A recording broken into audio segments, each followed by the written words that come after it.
At the beginning of the 20th century, somewhere off the coast of West Africa, a German steamship was leaving the port. Suddenly, the weather got worse, and the vessel entered a thick fog. The sailors ran aground on a sandbank close to the shore. Luckily, no one was hurt, and they were even able to save their precious cargo. But the ship was stuck in the sand for good. And it was not alone there. Nearly the entire length of the western coast of Namibia is called Skeleton Coast. If the name sounds scary, that's because it is. This 976-mile-long beach line is among the most dangerous places on Earth. The local Bushman tribes believe that their supreme deity made this land when it was angry. The Portuguese were the first Europeans to set foot in Namibia in the 15th century. And yep, they didn't like Skeleton Coast either. Portuguese explorers thought this land presented the gates to the underworld. This is the place where the Namib Desert meets the Atlantic Ocean. It might be dangerous, but it's actually beautiful. Plus, it's a UNESCO World Heritage Site. If Skeleton Coast had a PR manager, they would quit on the first day on the job. The area is not exactly tourist-friendly because of its geography and history. Beneath the sand and the waves, there is a secret ocean currently lurking for unsuspecting sailors. It's called Benguela Current. It flows towards the north along the coast of southern Africa. This part of the Atlantic is rich in marine life, but the current's land neighbor isn't that happy with the deal. This arid climate created the Namib Desert, one of the driest regions on Earth. And that marine life I just mentioned? It's sharks. 11 species of them to be exact. And yes, the great white decides to pop by once in a while. So far, we've got a desert landscape, strong currents, and sharks. Not a place for a beachside resort, definitely. But if someone ends up on Skeleton Coast, will they know they're in danger? Don't worry, they will. The beach is littered with wrecks of all sizes and shapes. If you remember that German ship I mentioned in the very beginning, its massive and rusted stern is now sticking out from the desert sand. There are some 500 wrecks in total scattered along the coast, and it's a mixed crowd, from Portuguese galleons centuries old to ships that ran ashore here in the 21st century. A modern fishing ship called Zela India managed to slip from its tow rope in 2008 and ended up on Skeleton Coast. Okay, it didn't escape on its own, it had some help from the elements. But it's better to be a tourist attraction on a beach than to be broken up for scrap. That's where the trawler was originally going, poor thing. Skeleton Coast's most famous inhabitant, to call it such a place, is the wreck of the Dunedin Star. The British cargo liner ran aground here in 1942. The massive rescue operation that followed reveals why it's so dangerous for sailors to end up here. The rescuers managed to save all of the crew and passengers, but at a heavy price. An aircraft and a tugboat were lost in the process. It took the last of the rescuers a full 2 months to return home to Cape Town. Why, you might wonder? One look at the map of the region reveals the reason. It's an endless sea of yellow, which is the sand. There are so few roads here, so Skeleton Coast is hard to reach by land. There are also legal obstacles. You need a special permit to drive into the area. But the skeletons in the name of the area don't only refer to ships, they also stand for animal bones. Most of these belong to whales and seals. Many animals have adapted to the area, so lions and hyenas roam the coastline in search of a meal. Yeah, now there are hungry lions as well, as if those sharks weren't enough. Other animals with a temporary residence on Skeleton Coast include elephants, cheetahs, leopards, and giraffes. In 1971, the Namibian authorities established a national park here, but except for surfers, after an adrenaline rush, they don't get many visitors. You can understand why. The Namib Desert is the oldest desert in the world, and it's not very tourist-friendly either. Those who travel to the region should pack sunscreen and a warm winter jacket. A weird combo, right? Well, not so much when you think that during the day, temperatures soar over 110 degrees Fahrenheit. At night, the air temperature drops below freezing. What a climate roller coaster! And that's not the final danger. Yep, there's more. Remember how that German ship got lost in thick fog? Yeah, it wasn't a one-off event. Because of the region's climate, fog shows up frequently. Sailors should cover their ears now, but this fog is actually good for wildlife. This is their only source of water in the Namib Desert. Reptiles and mammals have adapted to the harsh climate. They use as little water as possible. Shifting sands, thick fog, strong currents, lions, and sharks. Not the stuff you would put in a tourist booklet, but Skeleton Coast isn't the only beach on Earth you wouldn't want to spend your vacation on. I will take you to Cape Tribulation in Australia. The area covers some 48 square miles in the northwestern part of the continent. And no, the area is not as dry as Skeleton Coast. It's part of the Daintree rainforest. You could say that here, it is the rainforest, not the desert that meets the ocean. The beach at Cape Tribulation is straight from a postcard. But looks can be deceiving. Australia? Probably sharks. No, crocodiles are out here to get you if you decide to go for a dip in the sea. There are saltwater crocodiles that the locals call salties. Well, that's a cute nickname for such a dangerous reptile. And it's not just that. The wildlife seems to have a beef with visitors. From October to June, the waters around Cape Tribulation are full of box jellyfish. Their venom affects the human cardiovascular system. When touched by a jellyfish out at sea, swimmers won't have enough time to reach land for help. Vinegar helps neutralize the sting, so you might want to keep a spare bottle in your luggage. Crocodiles and jellyfish sound dangerous, but there's one more animal you should look after. It's the wild boar. It might sound funny, but you won't laugh when you're being chased by one of these across the beach. 21 million wild boars live in Australia. They're mostly active at night, making it even more dangerous if they charge at you. The best defense is running in circles. Wild boars can't cut corners well. That's probably why we don't see many of them taking up careers as race drivers. Cape Tribulation has one last danger installed for you, and it's not an animal. Out here, even the trees are plotting against visitors. The stinging tree got its name for a reason. If you try to pick one of its beautiful red berries, it'll fight back. Its prickles are like tiny glass shards. The less than pleasant effect on your skin will last for a month. Then there is this wait-a-while bush. Who keeps naming them like this? This long vine has spikes that grab hold and just don't let go. They are so strong they can pull a human off a horse. You'll have to wait for someone to come by and save you from this thorny grabber. If you are about to cross this Australian beach from the vacation list, hold on for a second. Tourism is booming here. The local authorities have restricted access to all of the danger zones. Visitors go swimming in dreamy water holes that are surrounded by lush vegetation. There are even ropes to swing from. Now, that's a beach you can finally relax on. There's a ship drifting somewhere in the ocean without a crew. The last time someone saw it was over 50 years ago. Its story reminds of that of the Flying Dutchman, a ship that's bound to sail forever and bring disaster to whoever sees it at sea. At least the legend says so. Unlike the Flying Dutchman, the SS Bay Chimo was definitely real and built for a German company in Hamburg and began as an ordinary cargo ship. It was trading supplies between Hamburg and Sweden in the Baltic Sea starting from 1914. It had a strong steam engine and a hull made of steel. A few years later, it became British property. Then, in the 1920s, a Canadian company purchased it for around $18,000, a huge amount of money back then. The new owner, the Hudson's Bay Company, was actively using the ship for several years. They would often send it on voyages from its home port in Scotland to Siberia, Alaska, the Yukon, and the Northwest Territories. It also passed through the Panama Canal and even the Suez Canal, with fur pelts for sale on board. Sometimes it would also transport passengers. It had completed 9 successful voyages before this strip of good luck came to an end.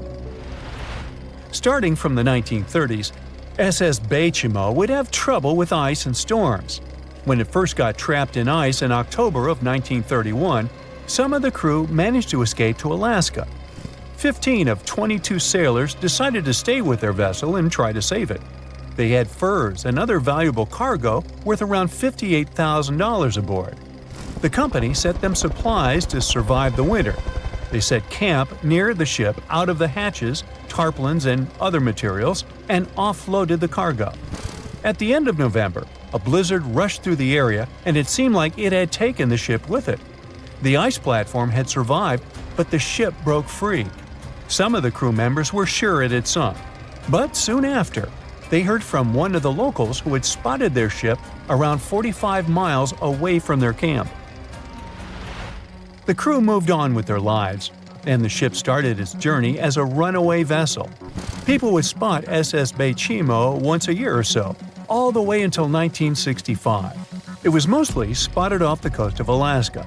A man going to Nome with his sled dog, along with prospectors, explorers, and treasure hunters, all claimed to have seen SS Bechimo. Someone tried to board it and take it to port, but ended up stranded on it for days because of horrible weather. Others got luckier and managed to take a whaleboat, some furniture, and other valuables from the vessel. Those who got close to the ship saw that it was damaged and missing the propeller. Still, it stayed afloat without a crew for at least 38 years and became the longest sailing ghost ship in history. In 2006, the Alaskan authorities started a project to solve the mystery of this ghost ship of the Arctic and finally find SS Bechimo, either still above or below the water. So far, the project has not been a success. SS Bechimo remains one of the estimated 4,000 ships that have disappeared off Alaskan shores. If the legend of the 17th century isn't lying, this ghost ship could be sailing somewhere along the Flying Dutchman. It belonged to the Dutch East India Company. Its captain managed to do the impossible for that time and sailed from Holland to Indonesia in only 3 months.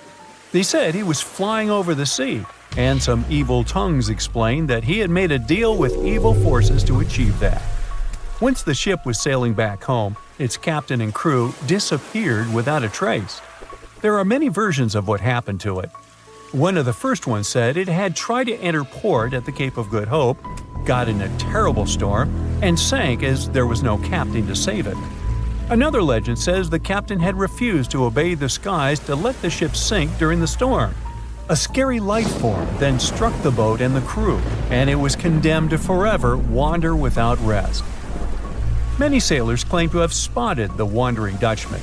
The Duke of York, who was to become King of England, mentioned having seen it in Australian waters. Right after spotting the ship, the man who saw it first fell from the top of the mast and didn't survive. There were more encounters with this legendary ship up to the middle of the 20th century. Ships would nearly collide with it as the Flying Dutchman jumped out of the blue.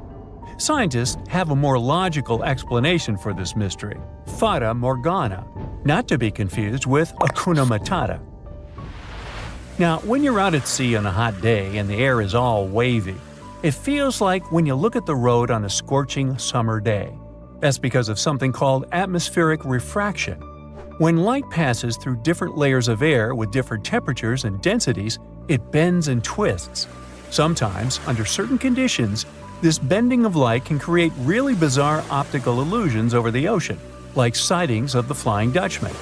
The Fata Morgana phenomenon can make distant objects appear distorted, stretched, or even lifted above the horizon. So you can see a ship far away, but because of the way the light is bending, it will look like it's floating above the water or even disappearing and reappearing.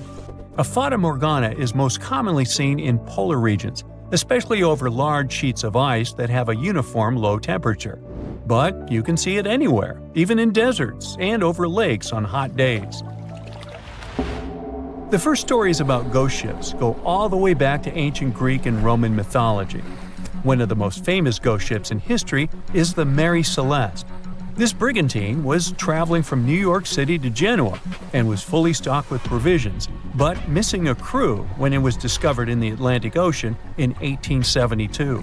The crew's personal belongings were also there, completely undisturbed. The final entry in their log was made 10 days earlier. We still don't know what happened to its crew, and the ship has inspired many spooky stories and legends. The Lady Lovibond was another legendary schooner that is believed to have been wrecked off the coast of Kent in the middle of the 18th century. The story tells that the ship's captain, Simon Reed, had just got married and took his bride on board for a celebratory cruise, despite the superstition that it could bring bad luck. They were on their way to Portugal when the first mate, who is also in love with the captain's new wife, went mad because of jealousy, attacked another crew member, and then took over the wheel and steered the ship straight into the dreaded Goodwin Sands. No one aboard survived, and the schooner is said to reappear as a ghost vessel every 50 years. In present times, many vessels become abandoned and turned into ghost ships intentionally. There are thousands of them floating in U.S. rivers, lakes, channels, and coastal waters. Some people lose their boats in storms and other extreme weather. Others have to abandon their boats because maintaining them can cost 10% of the boat's price. Plus, docking a vessel can add up to several $1,000s every year. Most boats have been made of fiberglass, so an owner can't just recycle them as scrap metal. So, once they want to get rid of it, they often tie it to a dock and sneak away, or leave it floating far away from the shore, or just try to sink it. When ghost ships sink in shallow waters, they can cause damage to coral reefs, mangroves, marshlands, oyster habitats, and wetlands. Plus, they can collide with unsuspecting regular ships and cause real trouble. So, don't do that. Enough said. A ship is traveling across the Atlantic Ocean when a storm starts. At first, the situation doesn't seem to be very bad, but soon, people on board the ship realize that the storm is intensifying. Waves are huge, and nothing can save the ship. It's starting to sink. On board, there's only one lifeboat. Sadly, it can only hold one person. The captain is in a terrible situation. He needs to decide which passenger can be given a chance to survive. Besides the captain, there are 8 people on board. Some of them seem to be lovely, others look like villains. But you might not know the truth until it's too late. The first passenger is Alex, a 28-year-old talented artist. He's just had his first international exhibition and is boasting about that left and right. He claims to dream of inspiring the world with his art, but did I mention it's his shy twin brother who painted those masterpieces? And Alex just steals his shine? Next is 23-year-old Maria, who's 8 months pregnant. She's quite spoiled, often behaves unreasonably, and treats the staff on board badly. She's traveling home to her husband, but little does he know that the kid is not his, but his best friend's. And she's been cheating on him since forever. Though we can't let this innocent soul perish, can we? Despite his untidy appearance, this 65-year-old scientist, Professor Marcus, is a leading researcher in the field of gene therapy. He's working on a breakthrough that could save millions of lives, but there are skeletons in his closet too. It's been 15 years since anyone saw his wife, Judith. Does Marcus's scientific progress have something to do with the mysterious disappearance of his wife? Dr. Anna is 34 years old. She's a surgeon who's saved hundreds of lives during natural disasters. She succeeded as a doctor, but failed as a parent. Her 3 daughters live with their dad and don't want to hear anything about their mother. 78-year-old Teresa is a widow whose family gave up on her because of her bad temper. She's traveling for the last time in her life to visit her late husband's grave. A little boy, Mark, is just 7 years old, but his unruly character has caused a lot of arguments between the other passengers. He's traveling alone since his parents are supposed to meet him on the shore. This brat's parents are too busy working, so he gets more and more uncontrollable. Who knows what he'll be capable of doing in 10 years or so? A robot android, Alpha 3, is also on board the ship. It has an artificial intelligence created to assist in expeditions. It can also control the ship in emergency cases. And the last passenger is Emily. This beautiful and charming woman is 30 years old. She lives off of powerful, old, rich men and has enough money to burn. She hasn't worked a single day in her entire life and just travels the world. To make his choice, the captain invites each of the passengers to listen to their stories. He asks each of them just one question. Why would you be the one to survive? Alex says, "You see, my art can inspire and change the world. Looking at my works, they help people see the beauty of life, especially during difficult times. I must continue living. I have so much to show through my paintings." Maria answers, "Can't you see that a new life is growing inside my body? It's me and my unborn kid who must survive. We risk losing a talented doctor or an artist in the future. It's not just my life we're talking about."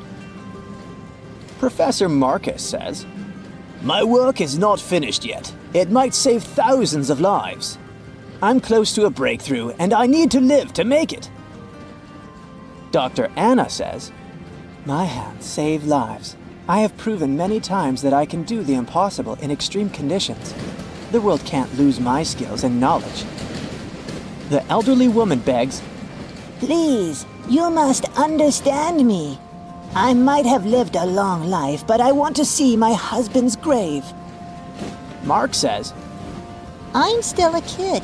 My parents are waiting for me at home. I want to hug my mom and dad. Alpha 3 states that it was created to serve and help people. Its ability to analyze situations and make rational decisions in a crisis can be used to prevent future disasters.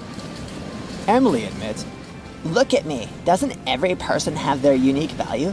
I'm young and beautiful, and I have a lot of potential. Surely you see it. The captain is desperate. How can he, a mere mortal, decide who should live and who he should take this chance away from? After pacing his cabin and hitting the walls with his fists, he decides to estimate passengers' value and see how useful they are. Alex, as a talented artist, can influence society through his art, providing inspiration for thousands of people who will see his masterpieces. But no one knows where his ego can bring him. Plus, remember who the real artist is. Saving Maria means saving her unborn child. But however cynical it may sound, the contribution of these two lives to the future of society is assumed, but not guaranteed. What if that child grows up to become a criminal? Professor Marcus can indeed provide significant benefits to society through his scientific research, but he isn't young. What if he doesn't live long enough to finish his work? Dr. Anna is a surgeon. She's already saved a lot of lives and will definitely continue to do so in the future. Her ability to provide immediate medical assistance in critical situations makes her one of the most valuable candidates for survival, since she can directly and regularly save lives. At the same time, she is a terrible mother, and it'll definitely influence the lives of her daughters. Teresa is living history and experience, but unfortunately, her ability to continue contributing to society is limited. In simple words, she's old, and we don't know how much time she has left. Mark is in a similar situation. He has the potential for a long and productive life, but his immediate contribution to society is limited. His survival is based on the potential for future contribution, which is difficult to estimate at the moment. Alpha 3 can provide valuable technical assistance and functional support, but as a robot, it does not add to human well-being directly. As for Emily, despite her beauty, her achievements are minimal. On the other hand, she's only dating wealthy and influential people, and thus has a lot of influence on society of her own. Now, from the perspective of how much profit each of the passengers can bring, saving Dr. Anna seems to be one of the most logical choices. Her knowledge and skills can save many lives in the future, which means the greatest good for the greatest number. But let's have a look at the captain's choice. In the end, after listening to all the passengers and pressed for time, the man decides to save Emily. Can you figure out why he's made such an unexpected choice? Write your answer in the comments below. You can also pause the video to think it over. Okay, I suppose you're ready for the answer to be revealed. You see, even though each passenger presented very compelling arguments for why they should be saved, the captain was particularly moved by Emily's charm and attractiveness.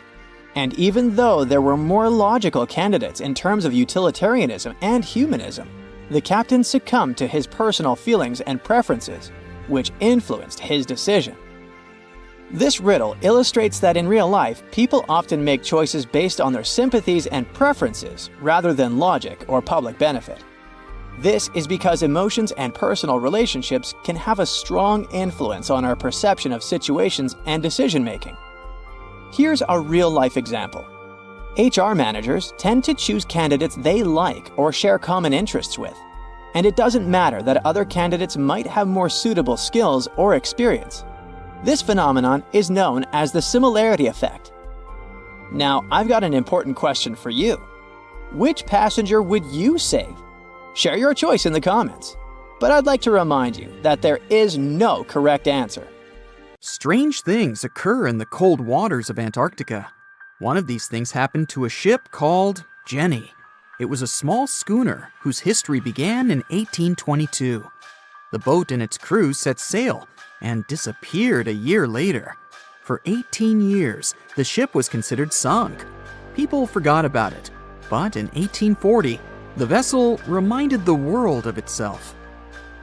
That year, the whaling ship Hope sailed through the Drake Channel in Antarctica.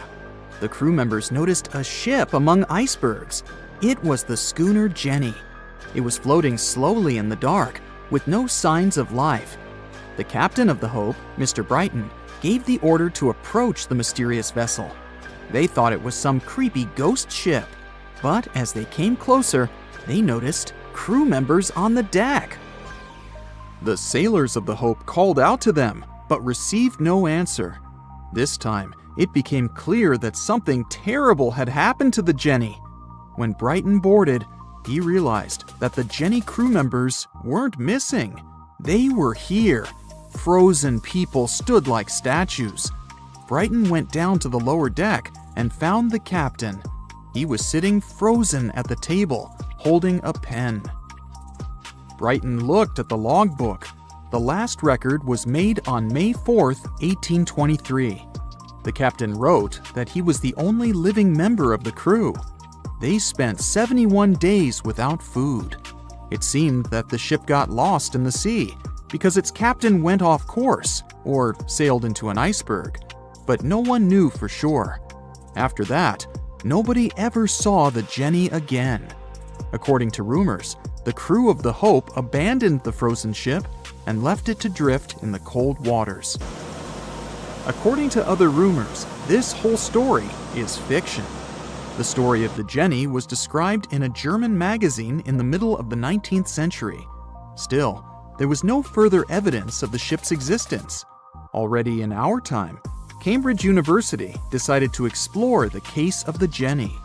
The researchers discovered that one of the crew members of the Hope, who didn't disclose his name, told someone the legend of the frozen ship. Someone shared the story with another guy, and it was published in a German magazine called Globus. And that's all. There was no other evidence. One of the most famous ghost ships was the Mary Celeste, and there's no doubt about its existence. The history of this vessel was documented in court.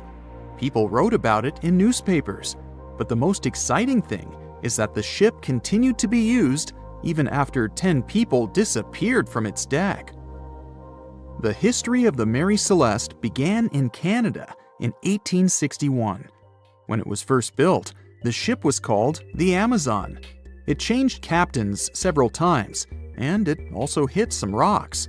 The boat was sold, bought, then sold again, repaired, and sailed under the name Mary Celeste. In 1872, it had a new captain, Benjamin Briggs. He was a decent, brave man with a lot of experience in navigation. He had a beloved wife, a daughter, and a son. When he went on his last voyage, he took his wife and daughter with him, and his son stayed in America. In November of 1872, the Mary Celeste sailed from the port in New York with 10 people on board and disappeared. 8 days later, another ship, the Dei Gratia, also left New York and followed the same route. Dei Gratia's captain, David Morehouse, noticed the Mary Celeste and immediately realized something was wrong. The ship was moving too freely, as if no one was controlling it. The captain tried to contact the crew members, but no one answered him. Then, together with other sailors, he climbed aboard the Mary Celeste. The ship was in good condition. There was no damage. The hold was slightly filled with water, but it could be easily pumped out. Everything seemed fine, but one lifeboat was missing. The crew members' valuables were in their cabins. The cargo was in the hold. The supplies of water and food were untouched. Judging by the records in the logbook, the ship was caught in a storm, but it was not too strong. Other ships also sailed through this storm, but nothing bad happened to them. The last record was dated November 25th, and it claimed that everything was fine. The sails of the Mary Celeste were slightly damaged, but perhaps it happened after the crew had disappeared. The whole ship was in excellent condition, but what made the people leave it? Part of the crew of the Dei Gratia stayed on board the Mary Celeste to bring it to dry land. Everything went well. They delivered the ship to the closest port. Next, the captain of the Dei Gratia appeared before the court and told about what had happened. However, the prosecutor and the judge didn't want to believe in the story of the Mary Celeste. They were sure the captain got rid of the ship's crew to get money for its cargo. According to the maritime laws of that time, if you found a ghost ship with valuable cargo, then a substantial part of this cargo belonged to you. So, many people thought that David Morehouse decided to earn some money. This version seemed to be more valid than the one about the mysterious disappearance of 10 people. Fortunately, no one accused the captain of committing a crime. They thanked him for his service and gave him a monetary reward. However, his reputation was damaged, which greatly affected his career, as many believed he attacked the crew of the Mary Celeste. But even after this terrible case, trial, and investigation, the story was not over. The Mary Celeste was still an expensive and efficient vessel. It sailed several times, but then one captain crashed it into the reefs to get insurance. The court revealed this deception and accused the captain of intentional property damage. The story of the Mary Celeste became famous all over the world.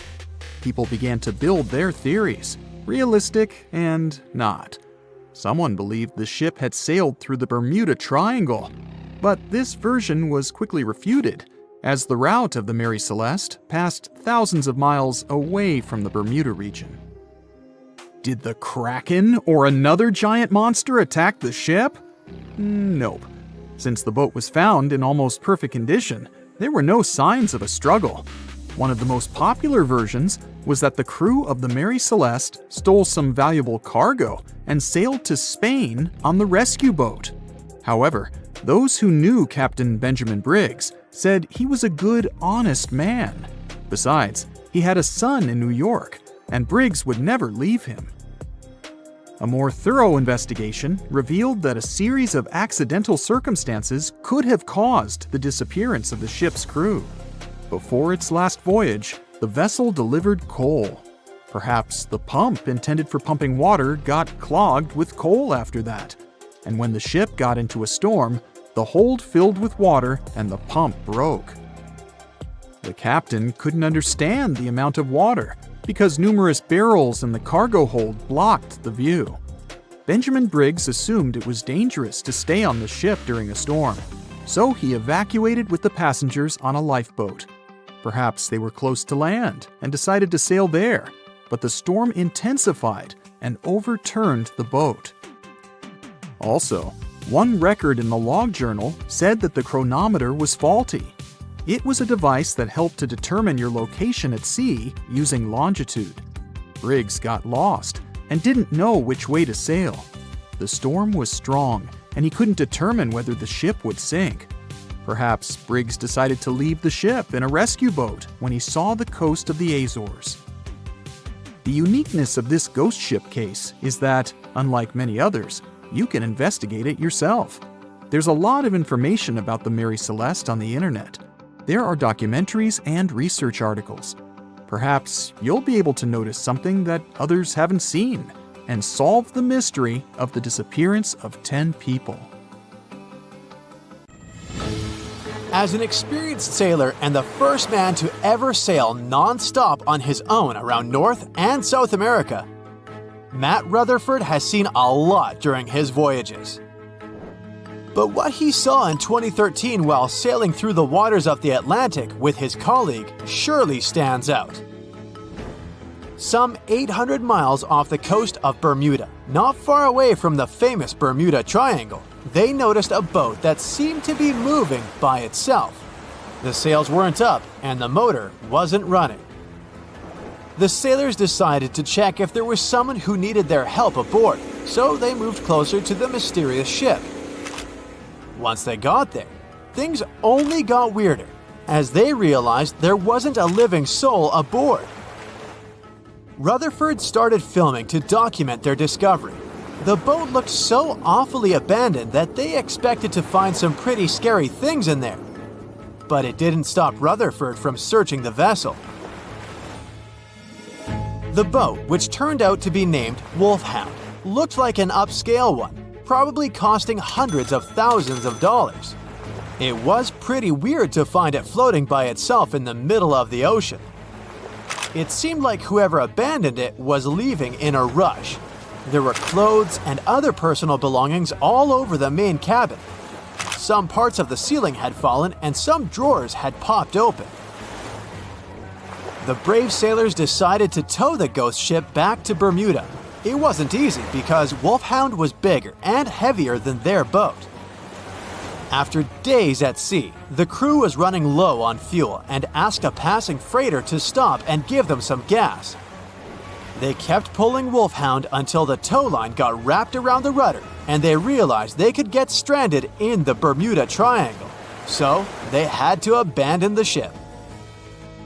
What really happened and how Wolfhound ended up in the middle of the ocean will probably remain a mystery. Rumor has it that it belonged to a member of the Royal Irish Yacht Club. The ship was going on its first voyage from Connecticut to Bermuda and then Antigua. It got in a terrible storm around 400 miles away from Delaware. The winds were so strong that the yacht suffered 2 knockdowns. A Greek cargo ship rescued the crew. They left the ship with an emergency beacon on. The rescued crew members shared that they saw the ship sink, which only adds more questions to the story. How did it get back to the surface? Does the Bermuda Triangle have anything to do with that?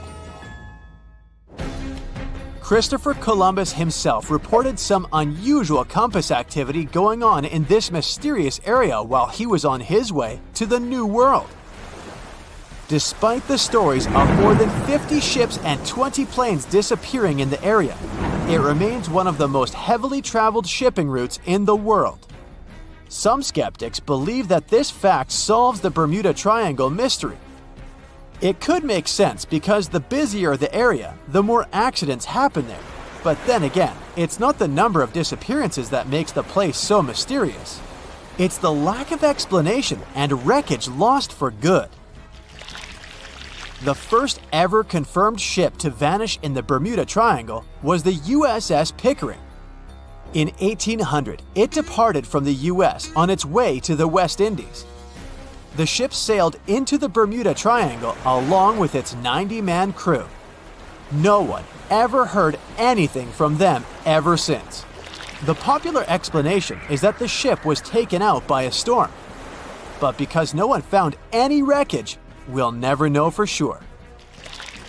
The largest ship that has ever disappeared in this mysterious area was the USS Cyclops. In March 1918, carrying a crew of 306 people, the USS Cyclops left Barbados and headed home to Baltimore. The ship passed through the Bermuda Triangle on its journey and vanished into thin air, or rather, water. The Cyclops never sent any distress signal and disappeared without any explanation or trace. The Bermuda Triangle isn't the only place in the world where ships go missing or mysteriously resurface. One of the most famous ghost ship stories would be of SS Beijimo. The large cargo steamer was built in Sweden. On October 1st, 1931, it got caught in pack ice. The crew decided to wait it out and managed to break free after a couple of days, only to get trapped again in less than a week. This time, they didn't manage to make it out. A rescue team went by air to save 22 of the crew members. 15 other members stayed in a wooden shelter they built not far away from the ship. Their plan was to wait out the winter and get back aboard. At the end of November, a strong blizzard was rushing through the area. When it was over, Beijimo seemed to have gone away with the storm. The captain decided it must have broken and sunk, but a few days later, a local hunter informed them that he had seen the ship around 45 miles away from their camp. The crew managed to find the ship and took the most valuable cargo from its hold. They had fears that Beijimo wouldn't live through that rough water, but it did manage to survive after all. Once the ice was gone, it floated away and ended up drifting along the shores of Canada and Alaska. Many people reported seeing the ghost ship in an open sea. Some even tried to board it to save the ship, but the weather didn't allow it to happen. The last time someone saw SS Beijimo was in 1969, 38 years after its crew had left it. It could still be drifting somewhere in the ocean. The story of MV Hoita happened in the South Pacific. The ship was originally a wooden luxury yacht. After serving for 20 years to various owners, it became a merchant ship. In 1959, it set on a trading voyage that was supposed to last around 2 days. When it didn't reach its destination on time, no one was worried at first as things happen in the open waters. After another day, and no distress signals from the Hoita, it was obvious that something serious was going on with it. There were 25 people aboard, and their families wanted to find them. A search and rescue crew worked for 6 days looking for the ship, or at least its wreckage, in an area of nearly 100,000 square miles. That's 1.5 times as big as Florida. Sadly, the mission had come back with no results. It seemed like Hoita had disappeared without a trace.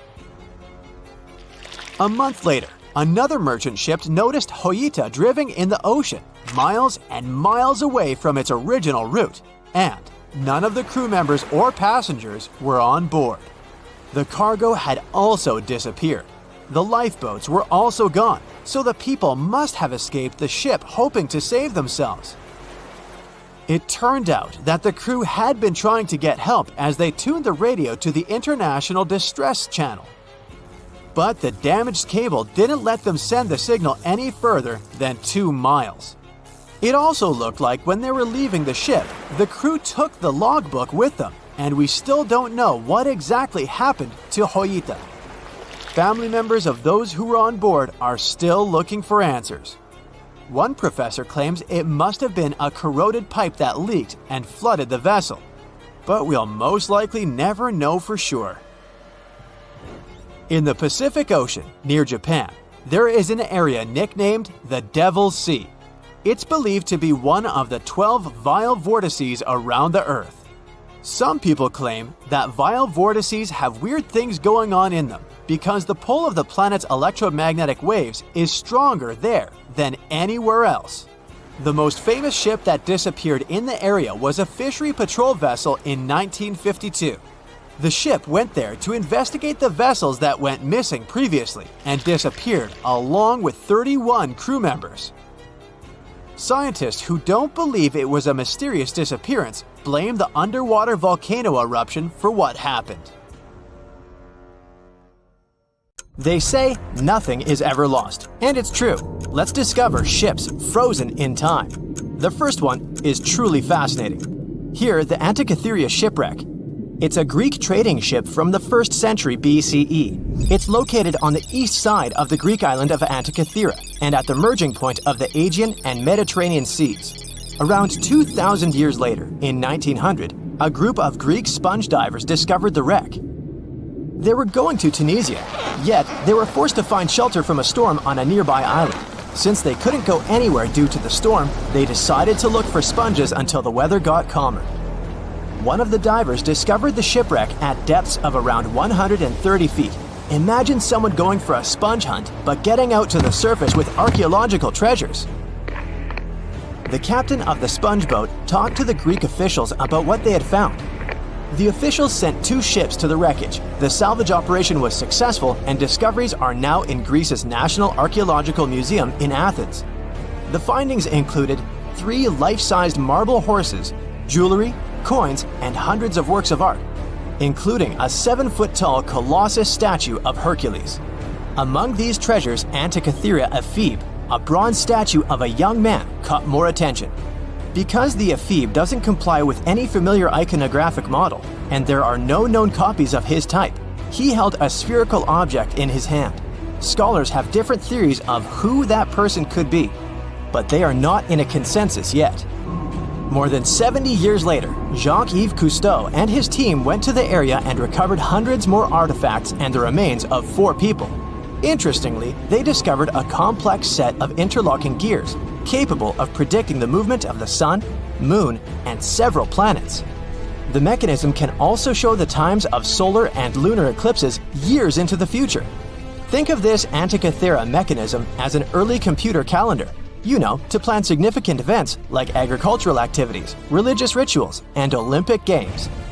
These artifacts found in the Antikythera wreckage are some of the most important findings in modern archaeology. Just the Antikythera mechanism itself has changed our perception of the limits of ancient technology. The mechanism has a sophisticated design and was made over 1,000 years ago. After all these amazing discoveries, experts believe that the wreckage site has remained largely unexplored and is mostly because of its location and the landscape of the seafloor on which the ship rests. The wreck is too deep for scuba divers but too shallow to use something like a submersible. A survey made on the seafloor in 2012 showed evidence of a second wreck about 800 feet to the south. It's clear that this area has a lot to offer humanity. What would happen if those sponge hunters didn't go to the area? Scientists found a shipwreck in Antarctica at the bottom of the Weddell Sea 107 years after it sank. The name of the ship was Endurance, and it was the lost vessel of Antarctic explorer Sir Ernest Shackleton. Scientists who laid eyes on it decades later say it is among the greatest undiscovered shipwrecks ever. That is why they filmed the whole discovery. The video shows the remains of the Endurance and proves it is still in remarkable condition. It has been sitting in 10,000 feet of water for over a century, yet it looks like it sank very recently. So the story goes like this. The ship was crushed by ice and sank in 1915. Shackleton and his crewmates had to escape by themselves in small lifeboats. From then on, it was all about survival. Shackleton imagined to get his crew to safety. Then, the ship sank. Yes, this is a pretty impressive story. But why did scientists prize this ship? Firstly, Shackleton's Imperial Trans-Antarctic Expedition sailed to make the first land crossing of Antarctica. Yes, the crew was trapped in ice, but the intention was important. Secondly, it's about the challenge itself of finding the shipwreck. The Weddell Sea is almost always covered in thick sea ice. The same ice that made the Endurance sink. Getting near the presumed sinking location is super hard, let alone being able to conduct research. Experts of the modern expedition team foresaw the time when the lowest extent of Antarctic sea ice would come using satellite images. They realized that the weather was in their favor to start an expedition. Dr. John Shears said that they have successfully completed the world's most difficult shipwreck search, fighting against constantly shifting sea ice, blizzards, and temperatures decreasing to -0.4 degrees Fahrenheit. Yeesh, I can't imagine the worst conditions in Antarctica if these conditions are in their favor. Lastly, look at this. It's timbers. They're very much intact. Plus, you can read the ship's name. It's still visible. Marine archaeologist Menson Bound says that this is the finest wooden shipwreck he has ever discovered. He has 50 years of career experience, so I believe the guy. So how come the wood is not rotten? Dr. Michelle Taylor, a deep-sea polar biologist, said that there has been little wood deterioration because the wood-munching animals are not in this forest-free region of Antarctica. Workers of a coal mine in East Serbia discovered 3 shipwrecks that had been there for at least 1,300 years. The largest shipwreck is an ancient Roman fleet. It's around 50 feet long with a flat bottom. It's estimated that the ship could carry a crew of 30 to 35 people. Looking at its hull, you can see the marks of repairs. Wow, this one had a lengthy career. You know, it gives us insight into more than 1,000 years ago. The 2 smaller vessels, on the other hand, match descriptions of boats used by Slavic groups to attack the Roman frontier.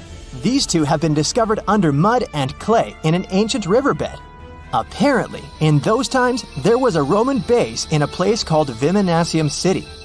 Interestingly, Viminacium was a provincial capital with an estimated 40,000 inhabitants in the 4th century CE. For comparison, it was even larger than Pompeii.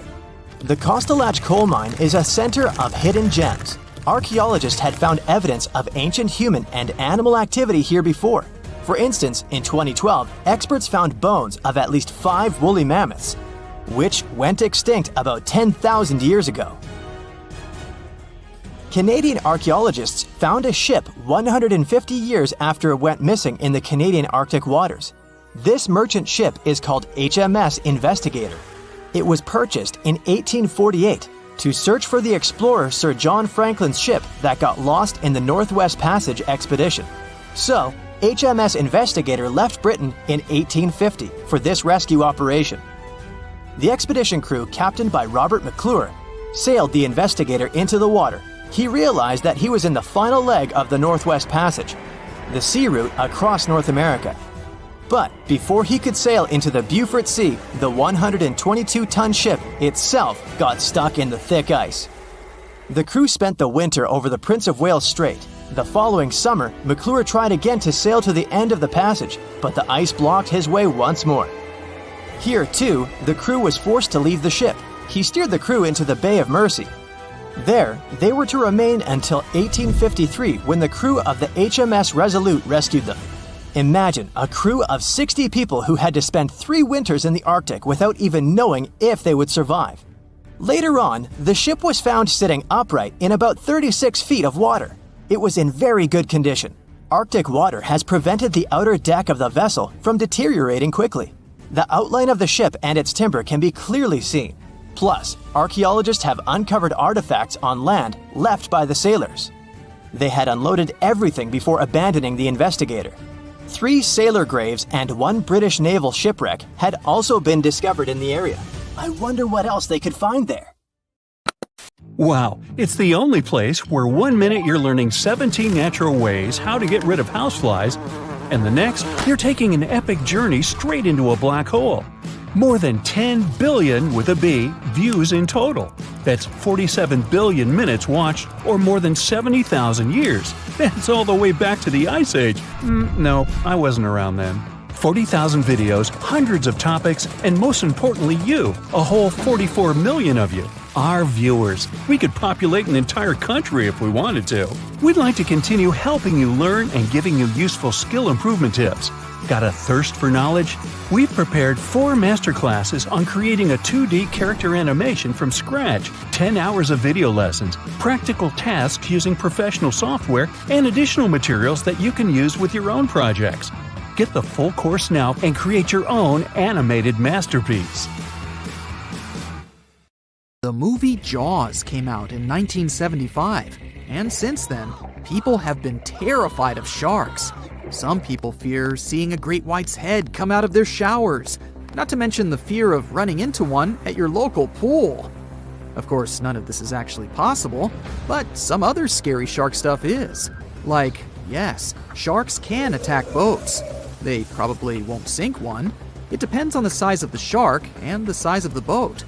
Today, we're diving deep into the facts and myths about the sea's biggest predator. It was the year 1953. On a typical July morning, 2 fishers set out on their daily lobster harvest.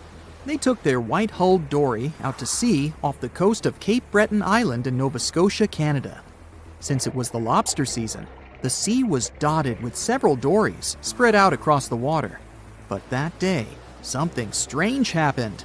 As soon as they put the dory at sea, they noticed a large dorsal fin chasing after their boat. They were surprised to see that the shark would follow their boat's every move. For an entire week, they took out their white dory from the harbor, and the shark followed them around. Until one morning, as the men were alone at sea, the shark charged at full speed at the boat and smashed a 7-inch hole in its bottom. The boat turned over, and both men fell into the water. The shark didn't come after the men, though. Instead, it swam away and disappeared for good. To clarify, a dory is a small, fragile boat usually measuring 16 to 23 feet long. So how long did that shark need to be in order to sink it? Well, as soon as the boat was retrieved from the ocean, researchers found something interesting. One of the shark's teeth was found stuck in the hull. According to Harvard experts that analyzed the tooth, it most certainly belonged to a 12-foot white shark that weighed around 1,200 pounds. One thing intrigued scientists a whole lot. The great white didn't seem to be interested in the man aboard, but rather in the boat itself. The question is, why? Some people suppose that this great white followed the dory around because it was white, and the animal probably thought it was some big white mammal. It's not the first boat a shark has attacked. You see, sharks don't attempt to sink boats because they're mean and evil. Rather, it's due to murky waters and hard materials that make them mistake inanimate objects for their usual lunch menu. But that's not what we've learned from popular culture. In Jaws, the protagonist shark managed to poke several holes in the orca as it rammed the boat. The orca was a Nova Scotia-style fishing boat made out of wood planks. It wasn't a huge boat, so it seemed plausible that a great white could ram it. But, according to Mythbusters, that's very far from the truth. A great white swimming at its maximum speed wouldn't be able to take down a medium-sized fishing vessel. The same goes for bigger boats. Some bull sharks or great whites can turn over smaller vessels, though, like kayaks or small boats. If this happens, it's most likely because they think it's a sea mammal and nudge it before taking the first bite.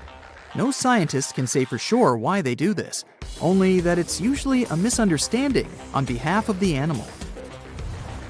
The Shark Research Committee, a nonprofit scientific research organization, has documented a lot of shark attacks on inanimate objects and is trying to answer that question more thoroughly.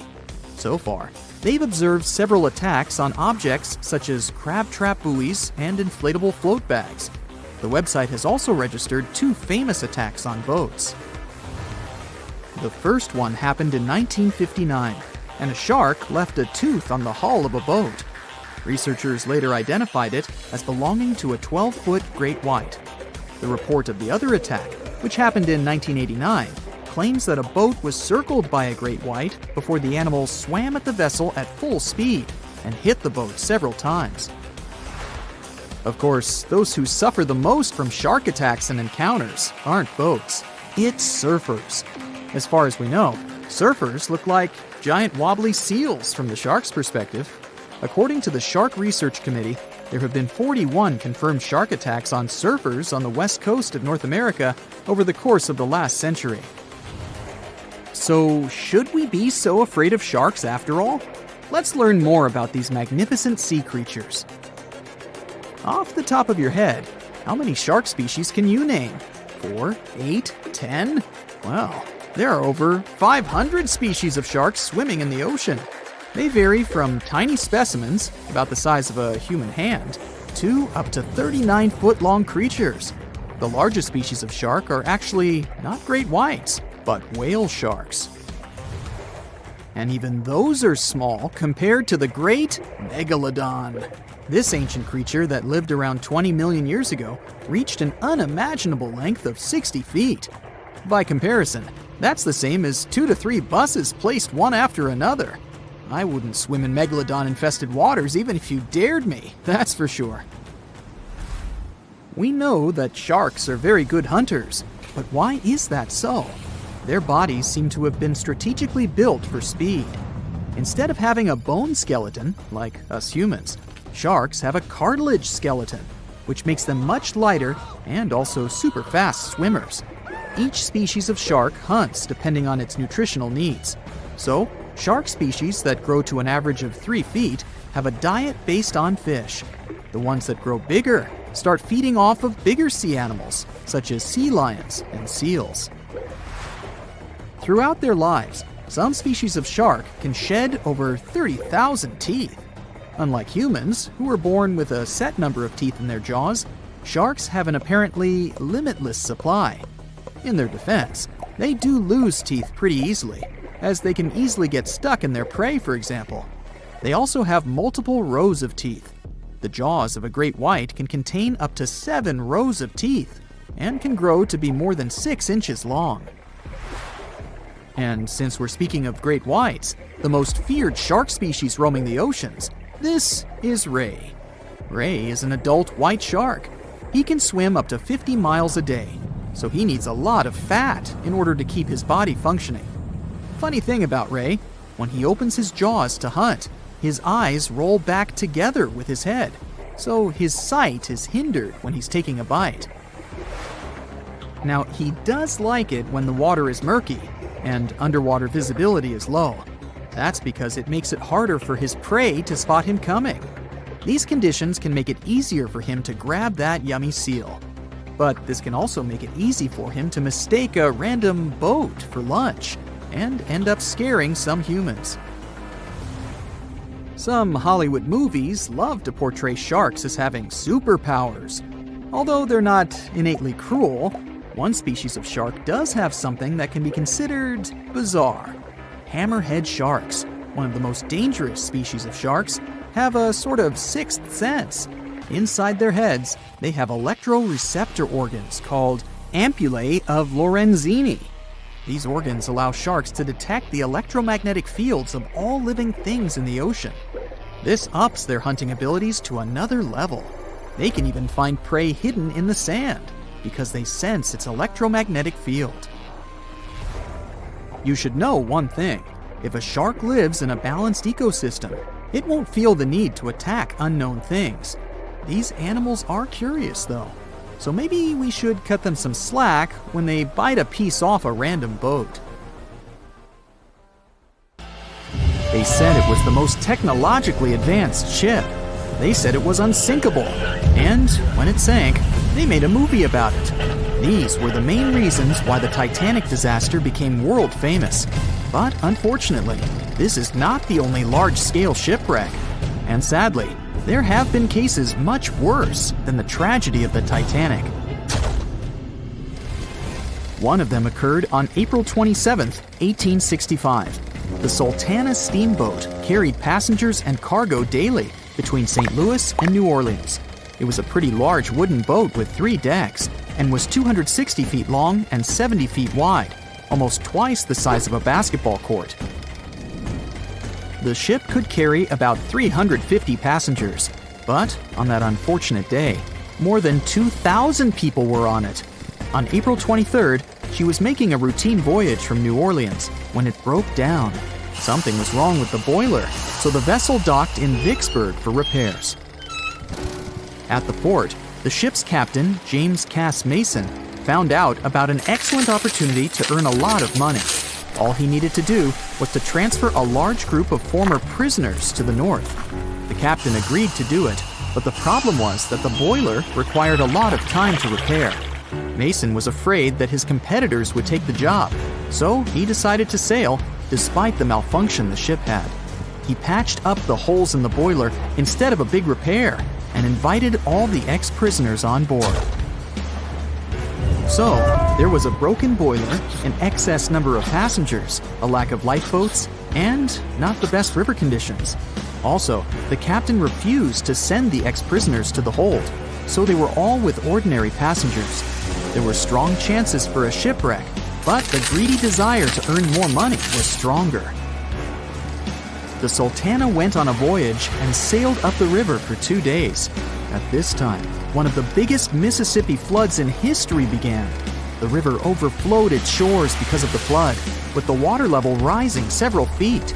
All the trees on the shore disappeared, and only the tops were sticking out of the water.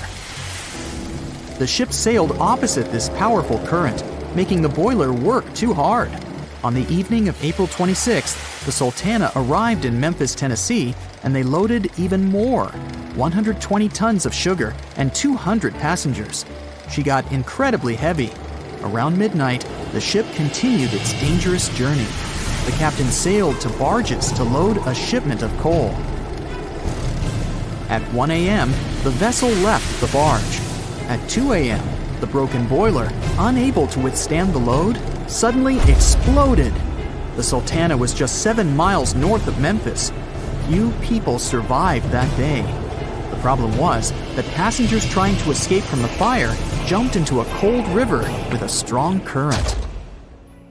The Sultana disaster is considered the most tragic shipwreck in the history of the United States. The exact number of those who didn't survive is still unknown. According to various sources, this number was from 961 to 1,800 people. Don't be surprised that almost no one knows this story. There were many more survivors in the Titanic tragedy, and everybody heard about it.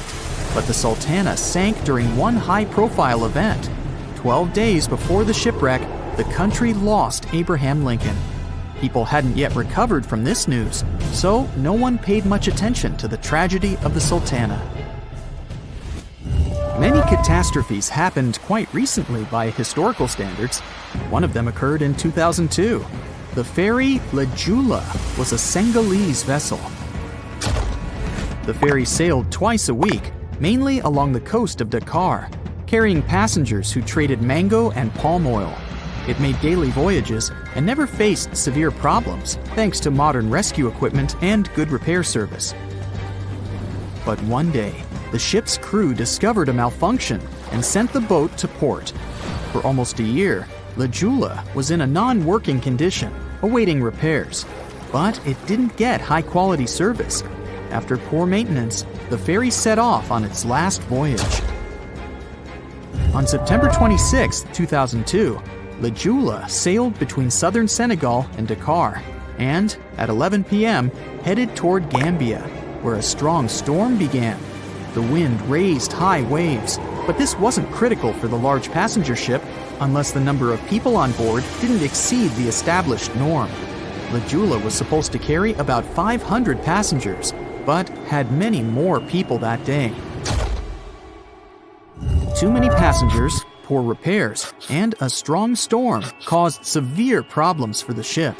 But the main factor in the shipwreck was that La Jula was only built for sailing in coastal waters, but that day, it sailed far from the shore.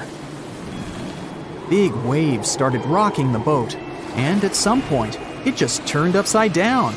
The ship's deck went underwater, and its lower part stuck above the surface like an iceberg. All the passengers sitting in cabins fell on the ceiling and lost their orientation in space. There were no holes or damage in the ship's hull, and water flooded the lower decks for a long time. The vessel stood in a twisted position for several hours. Then, the boat began to sink when the water seeped through the deck and hold. The ocean was warm, but no one came to save the passengers. People had to wait almost 4 days to be rescued.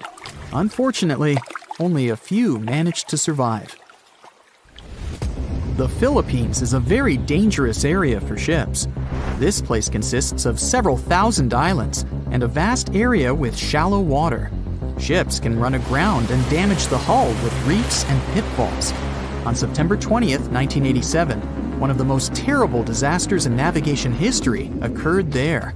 A Philippine passenger ferry called Dona Paz left one of the islands and sailed toward Manila. The sun was shining, the ocean was calm, and the visibility was good. But for some reason, the crew members didn't notice how the tanker Vector was approaching them. The two ships collided at low speed.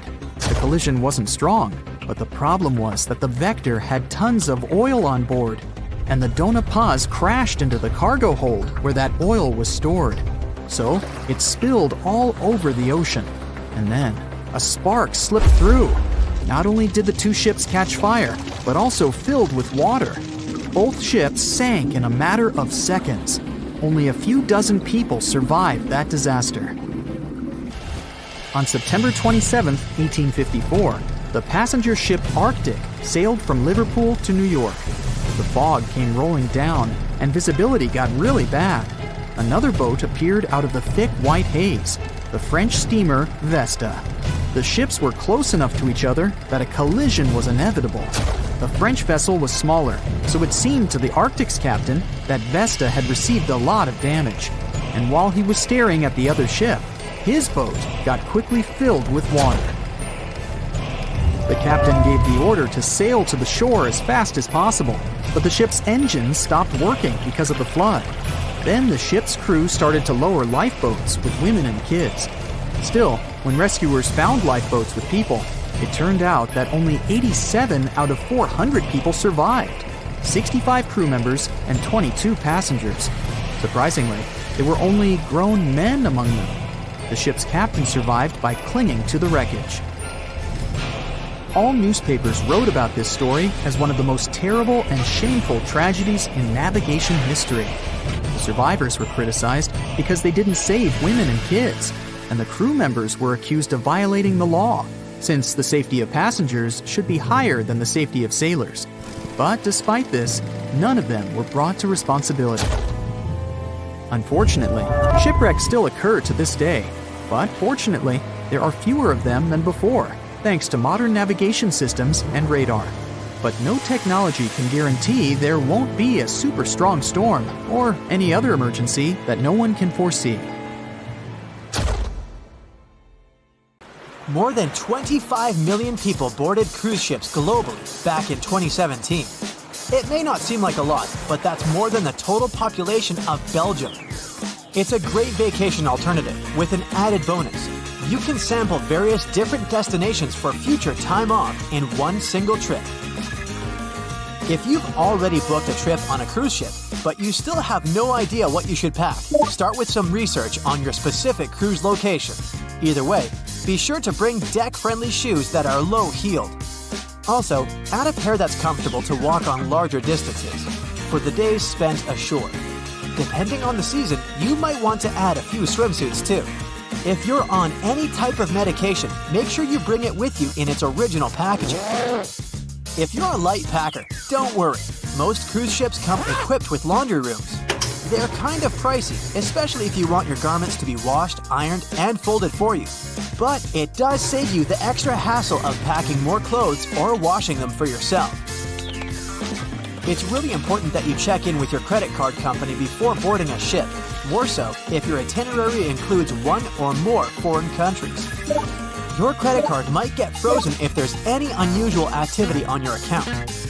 Most of these companies have algorithms that get triggered once there are charges from different countries in rapid succession, which is exactly what you'll be doing on a cruise ship.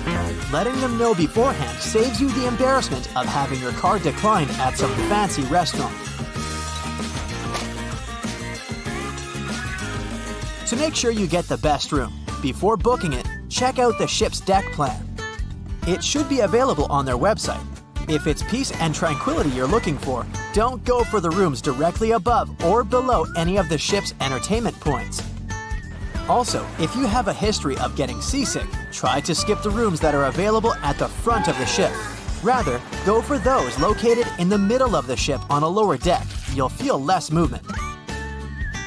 If it's your first time going on a cruise, you might be surprised to know that some cabin rooms don't have windows. Before making a reservation, make sure to check out all the amenities of the room you intend to book. Most cruise liners add a bunch of pictures from the common rooms on their reservation pages, and it might be a bit confusing as to what you're getting exactly for that specific price point. Also, some rooms on board are quite small too. If you don't like to sleep in small spaces, you might want to upgrade to a larger room, even if it's a bit pricier. You can always split the cost with a friend if they want to join you on the cruise. With the help of modern technology, even if a specific location doesn't have windows, it doesn't mean you can't watch the waves. How, you might ask? Fancier cruise ships feature a secret, added bonus. In the areas with no access to sunlight, specialists have built virtual balconies. These high-tech screens work by showing you what's going on outside in real time. They have an added benefit too. In case of bad weather, guests can still have a feel of the outdoors, without the wind or rain ruining their hair or their outfit. It may not be the real deal, but it still beats getting claustrophobic on board. Planning on going on a budget cruise? It might not be such a bad idea, especially if you're on the lookout for last-minute upgrades. You might even end up vacationing like a millionaire without having to spend money like one. These upgrades sometimes include things like a private balcony in your room, maybe some spa services, or even better prices for high-end meals. If they aren't all booked by the time people board the ship, they might be open for the rest of the passengers for way better prices than initially listed. There might be hidden freebies on board if you pay close attention. Things like complimentary pastries on board late in the morning or a late-night cup of tea on the house might be some of the things offered to guests. You only need to ask. You might want to check out what other tourists are doing. Some people with more experience cruising can offer pretty great tips and tricks. Don't be afraid to start a conversation if you see someone getting something for free. Some cruise ships do go all the way on the fancy dial. They even have exclusive areas designed for guests staying in expensive suites. Most of the time, they're located at the top of the ship. On one particular cruise, these types of guests have designated staff members called Royal Genies, which are similar to butlers. They can cater to just a few cabins. Since the cruise line wants to divert other guests from asking them various questions, which will take time away from their assigned guests, the genies do not wear a name tag in public areas. Most common areas of cruise ships do require travelers to follow a dress code, but if you do your research in advance, you might find that some areas are more relaxed when it comes to what people need to wear. Most cruise ships require people to adhere to smart attire, which means pants with a collared shirt for men, or blouses and skirts, dresses, or stylish pants for the ladies. As for the travel destinations, be sure to research the ports you're about to visit in advance. You'll know what to wear, what the weather will be, and if you need to pack anything else, like an umbrella or a beach towel. Stops on cruises only last for a few hours in most cases, so you'll want to get the most out of them. If that specific location includes museums or art galleries you want to add to your checklist, be sure to book in advance so you don't waste time waiting in lines. Some cruise ships even provide their guests with private tours of the ports they're about to visit. Do make sure to book them in advance if this is something you might be interested in, as the list gets pretty full quite fast. Independent tours are a bit more private. You can spend time with your tour guide and even ask more questions. Always remember to put your phone in airplane mode while on board. Most cruise ship horror stories involve cruising newbies that ended up paying thousands of dollars in cell phone charges while on ships, just because they forgot to turn it off. If you're the type of person that can't switch off their phone, be sure to check with your cell phone provider before traveling internationally. Some can provide special plans for limited amounts of time, without extra charges. You'll be free to chat, call, or browse YouTube videos without worrying you'll end up paying a fortune. Most cruise ships also provide you with complimentary Wi-Fi or Wi-Fi packages that can be purchased in advance, which are way more affordable. You can stick to communicating with your friends and family back home via FaceTime or Skype. People that have heard about the Titanic tragedy will always wonder what might happen if something goes wrong while on board. Let's take lifeboats, for instance. The Titanic had a mere 20 lifeboats on board, which were tragically not enough to fit all the passengers after the ship hit the iceberg. Some fancy cruise ships these days have an even lower number of lifeboats, anywhere from 15 to 18. Sounds strange? Well, not really, given the fact that each lifeboat can accommodate up to 370 people. Even the largest ships, which have an estimated capacity of 8,000 people if fully booked, including tourists and staff, are safe in case of an emergency.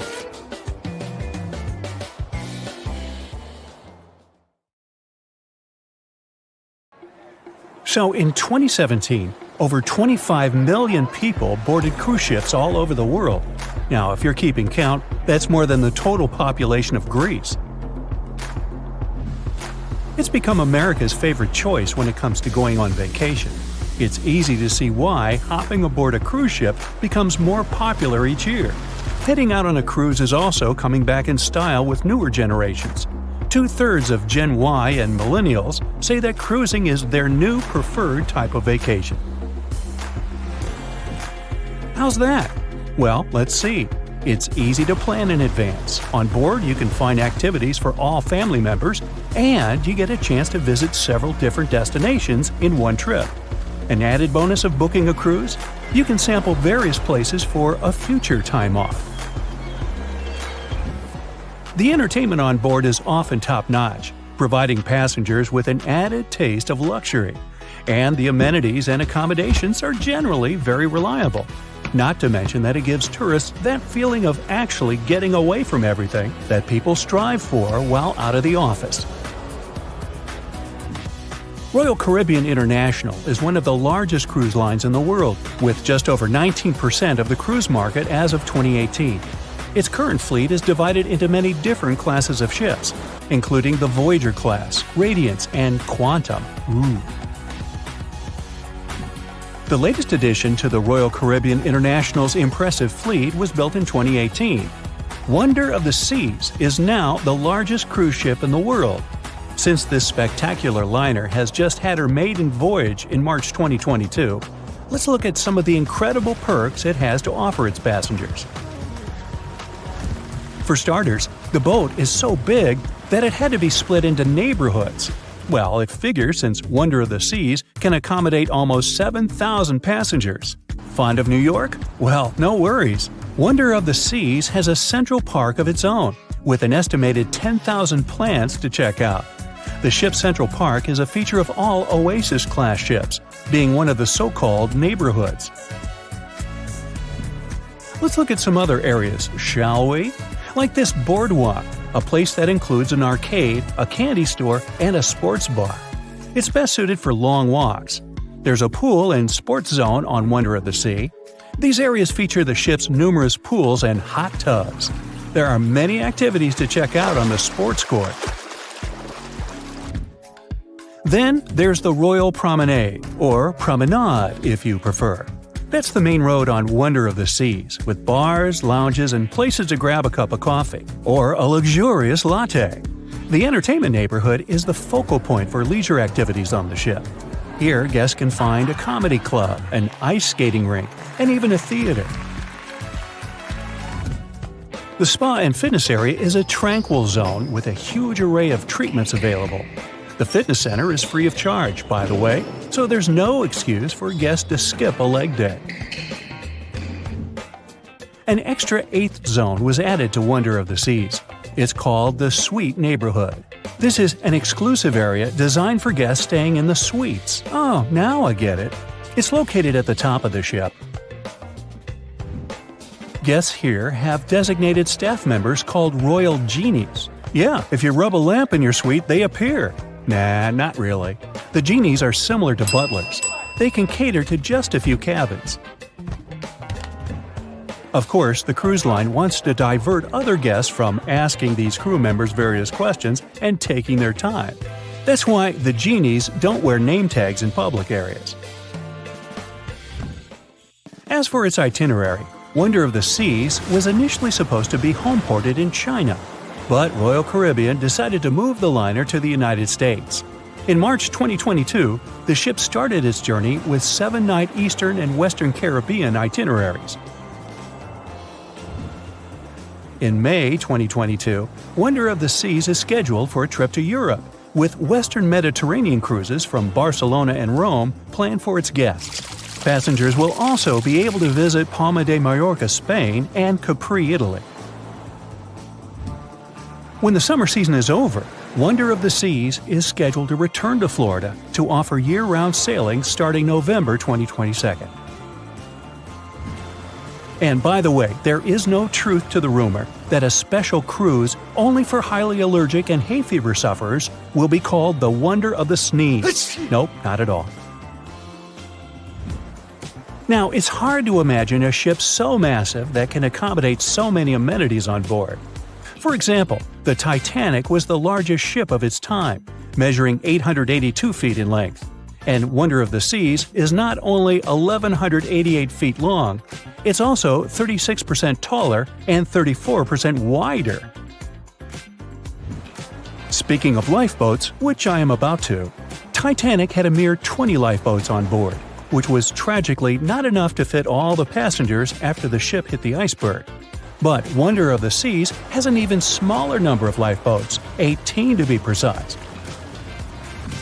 Sounds weird and dangerous? Well, not really, given that each of these lifeboats can accommodate up to 370 people. It means that all the passengers and crew members, an estimated 8,000 people if fully booked, are going to be safe in case of an emergency. If we could somehow have a race between the two ships, well, Titanic was in fact the faster ship out of the two, beating Wonder of the Seas by 1 knot per hour. Cruise ship passengers today are more interested in the experience rather than the speed of the boat itself. That's why how fast a ship can travel is not an extremely important aspect nowadays. In terms of costs, Titanic cost around $7.5 million at the time of its construction. It's the equivalent of about $200 million today. How about Wonder of the Seas? Well, it cost a staggering $1.35 billion to build, making it 6 times more expensive than the Titanic. How about we compare ticket prices? Well, in this case, the least expensive ticket on Titanic was £7. It's about $1,000 today. The cheapest ticket on Wonder of the Seas is currently $423, but prices may vary depending on the location, season, itinerary, and how much you tip your royal genie. And I know you were going to ask, how about icebergs? Well, Titanic steamed in the frigid North Atlantic, where you had to be on the lookout for those. Wonder of the Seas will be cruising the balmy Caribbean, where the worst thing you can hit on is 17 and blackjack. Oops, busted. Anyway, set side by side with its other sisters from the Royal Caribbean Fleet, Wonder of the Seas is equally as impressive. The company's earliest ships could host about 2,500 people. This included passengers and the staff. Such ships were Splendor of the Seas, Legends of the Seas, and the smallest of them all, Thumbelina of the Seas. No, wait, that should be Empress of the Seas. Oops, my bad. The largest ships in the company's fleet can now house about 9,000 people altogether. That's almost 3 times the size and capacity of the earlier liners. Wonder of the Seas is one of them, as well as Harmony of the Seas and Symphony of the Seas.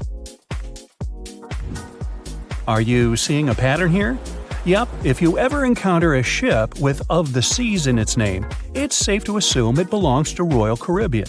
But if the SS Royal William, for example, was the first boat to ever make a transatlantic voyage almost entirely steam-powered in 1833, and it was a mere 160 feet long and could house roughly 155 passengers, and if the seas were calm, then they were housed less roughly. Similarly, the first modern megaship in the world was the MS Sovereign of the Seas. Launched in 1987, it was only 888 feet long and could carry a little under 3,000 passengers. Size and capacity are not the single improvements added to newer cruise ships out there.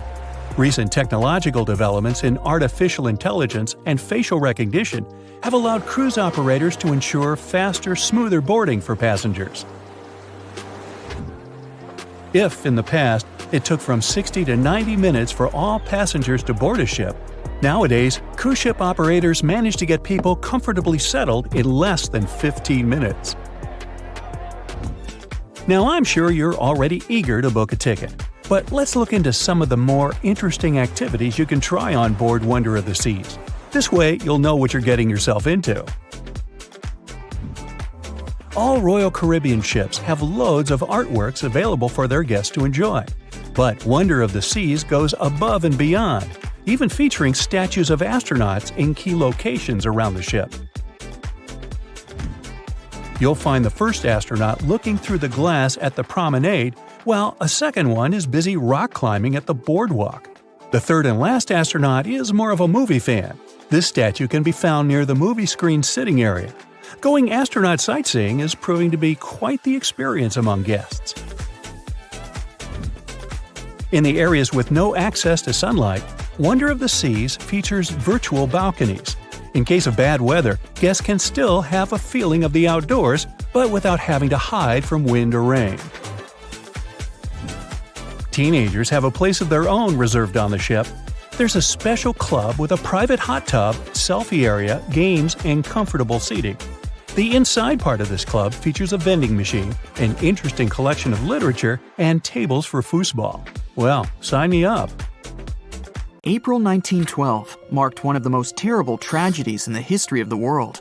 The most unsinkable vessel, the pinnacle of engineering at that time, the huge Titanic, sank. On that dark, moonless night, the ship had many chances to save its passengers.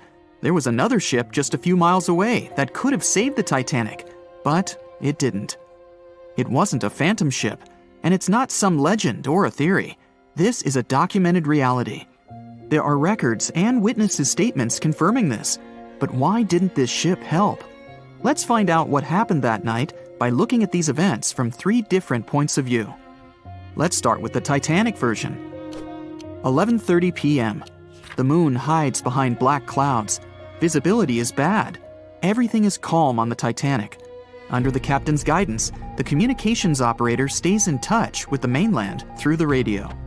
At this moment, some stranger breaks into the frequency, interrupting the operator's communication. It's unclear what this strange man wants and what he's talking about. The operator doesn't try to figure it out. He shouts at the guy, demanding him to disconnect. The connection is interrupted. At 11:40 p.m., the Titanic crashes into an iceberg. The ice breaks the hull. Water begins to flood the lower decks. Nobody is panicking yet. 20 minutes later, at midnight, the ship's crew sends a distress signal through the radio frequency. Few people understand how bad the situation really is. After 20 minutes, at 12:20 a.m., they start lowering lifeboats with passengers. At 12:25 a.m., they receive a response to the distress signal. This is RMS Carpathia. Their captain reports they're already sailing at maximum speed towards the Titanic. But the problem is that the crash site is 58 miles away. This means Carpathia will only be here in 4 hours.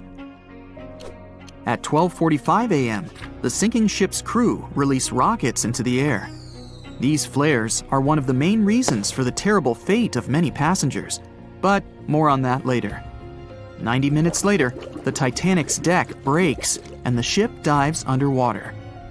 At 4:10 a.m., the Carpathia finally arrives at the shipwreck location. The crew members make heroic efforts to save all the people. They take 705 survivors on board. At this moment, another ship appears. It's SS Californian. The Carpathia sails towards the New York coast with all the people. The Californian floats in search of passengers and finds nothing but wreckage. The ship was only a few miles away while the Titanic sank into the icy water. The Californian could have saved these people, but did nothing. Its captain, Stanley Lord, made one of the most terrible acts that a sailor can allow. He didn't help a sinking ship. When the world found out about all this, they detested Captain Lord. They couldn't bring charges against him, and the trial didn't punish him. But his career was ruined entirely, as no other ship company would hire him. Despite this, he never confessed he had been guilty. Before he passed away, the captain said it hadn't been his fault. If this was true, then what happened there? This brings us to the Californian version. It's the night of April 14th. The Californian is sailing in the cold waters of the North Atlantic. The ship gets into a section with a lot of icebergs. At 10:10 p.m., Captain Lord stops the ship. It's too dangerous to move around this area, as they can damage the hull. At 11 p.m., the ship starts drifting. It's impossible to move in such conditions with such poor visibility. The captain knows that the Titanic is coming here, so he orders the radio operator to warn the ship about the danger. Radio operator Evans turns on the receiver and tries to contact the Titanic. He spends about 30 minutes on it. The connection is finally established. At this moment, the Titanic radio operator is speaking with the mainland.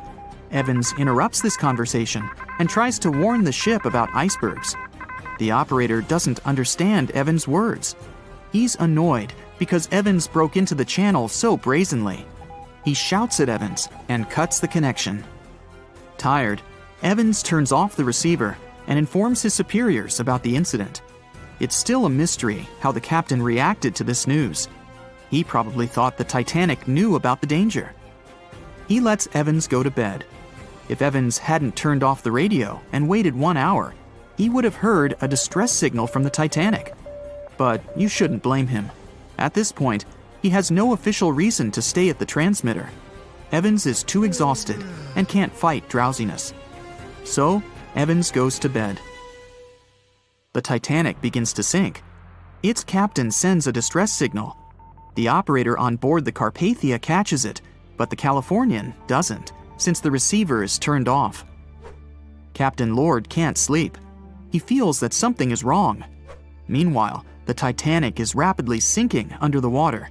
The captain gives the order to launch rockets into the air.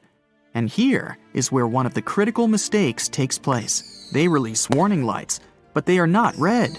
The crew forgot to take red rockets on board for some reason, so they lit up the sky with a bright white light. If you need to send a distress signal, you need to release red lights. Captain Lord sees these lights, but doesn't perceive them as a cry for help. It can't be that there are no standard red rockets on such a massive ship as the Titanic. But, unfortunately, it can. Captain Lord thinks the Titanic is sailing away. Perhaps there is some unknown reason behind those white lights, but he doesn't really know. So, Captain Lord has no idea that the Titanic is sinking. He still decides to contact the ship, but this time, not through radio communication. Captain Lord doesn't wake up the radio operator and sends a signal to the Titanic through a signal lamp. It's important to understand that many old-school captains didn't take radio communication seriously. They didn't understand the value of this technology. That's why Captain Lord doesn't wake up Evans. He sends light signals, but the Titanic doesn't respond. Many survivors later mentioned seeing the flashing lights of the Californian, but there was nothing they could have done. The ship's crew doesn't hear their cries for help. At 2:20 a.m., the Titanic completely goes underwater. A little more than 2 hours later, radio operator Evans wakes up and turns the transmitter on. He hears many rescuers talking about the sunken ship. Evans understands everything. He reports this to the captain. At that moment, the Californian immediately heads to the wreck site. They meet Carpathia there. With the survivors on board, it sails towards New York. The Californian stays sailing and looking for people. They find nothing but wreckage. The Californian returns to the mainland. The news about the ship that could have saved the Titanic is spreading all over the country. The trial begins. Captain Stanley Lord and the crew tell their version. They say their ship had been standing still. Many people don't believe them, and some of the surviving passengers claim to have seen the Californian sailing by. Still, the judge declares them innocent. 1962. Captain Stanley Lord is a very old man. He calls a notary to confess something. The captain makes his last remark about this case. He swears he's not guilty. But if it wasn't the Californian sailing past the Titanic at that moment, then what? The Samson theory could answer that question for us. The sealing ship Samson is sailing in the cold waters of the North Atlantic. The crew aren't sleeping. They carefully study the surroundings, but not because they're afraid of icebergs. They're scared of meeting with the U.S. Coast Guard. The Samson ship's crew catch seals. which is illegal. At 12:45 a.m., Samson's captain sees white signal rockets. The team is sure it's the Coast Guard. They turn off the lights and sail away. It's dark, so they don't notice the sinking Titanic. They return to the coast of Iceland and hear about the disaster. They realize they have abandoned the drowning passengers. The nephew of one of Samson's crew members reads about this story in his uncle's diary. The nephew asks for permission to publish these recordings. All the people realize that Captain Lord wasn't guilty, but unfortunately, he didn't live to see this moment. Actually, it's still unknown who is guilty in this story. 2 ships were nearby the Titanic. Their captains were adequate people. They would have helped save all the passengers. Their fault was that they couldn't understand what the Titanic wanted on that dark night. Someone forgot to put red flares in the box. This small but fatal detail was one of the leading causes of the tragedy. The Bermuda Triangle is one of the most heavily traveled shipping routes in the world. Some skeptics believe that this fact solves the Bermuda Triangle mystery. Statistically, the busier the area, the higher the frequency of accidents and disappearances. While this makes sense, it's not the frequency of disappearances that's responsible for the mystery of the Bermuda Triangle. It's the lack of explanation or wreckage found. On his very first voyage to the New World in 1492, Christopher Columbus sailed through the Bermuda Triangle. Columbus reported that one night, when he was on the deck of the ship, he noticed a giant light appear in the distance, unlike anything he'd ever seen before. Columbus looked at his compass for direction, and it gave off erratic readings. You might have noticed that the Bermuda Triangle doesn't appear on any world map. This is because official institutions refuse to acknowledge that the area actually exists. No one exactly knows how many ships and planes have disappeared in the Bermuda Triangle. The rough estimate is 50 ships and 20 planes. Most of the time, the disappearances had no explanation and no wreckage has ever been left behind. When the TBF Avenger planes went missing, a massive search operation was conducted. Boats and planes searched the Bermuda Triangle for any signs of the aircraft.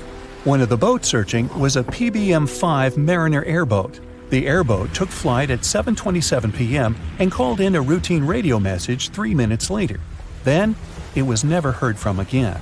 No trace was ever found of the rescue airboat or the 5 Avenger aircraft. A huge investigation was launched into the disappearance of all these vehicles, but nothing was ever discovered. The Bermuda Triangle is home to some pretty intense and unexpected weather.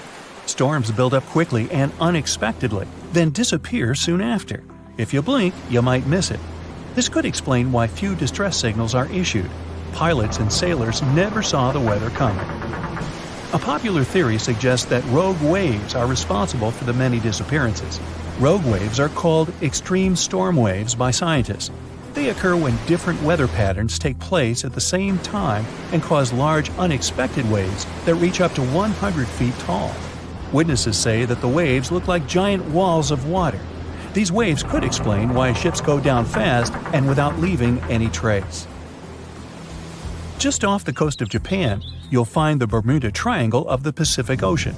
They call it the Devil's Triangle. Between 1950 and 1954, 9 ships disappeared in this area without leaving a trace. The ship Kaiomaru 5 was sent to investigate these unexplained disappearances when it also vanished. After this incident, the Japanese authorities labeled the area as a danger zone, and sailors were encouraged to avoid it.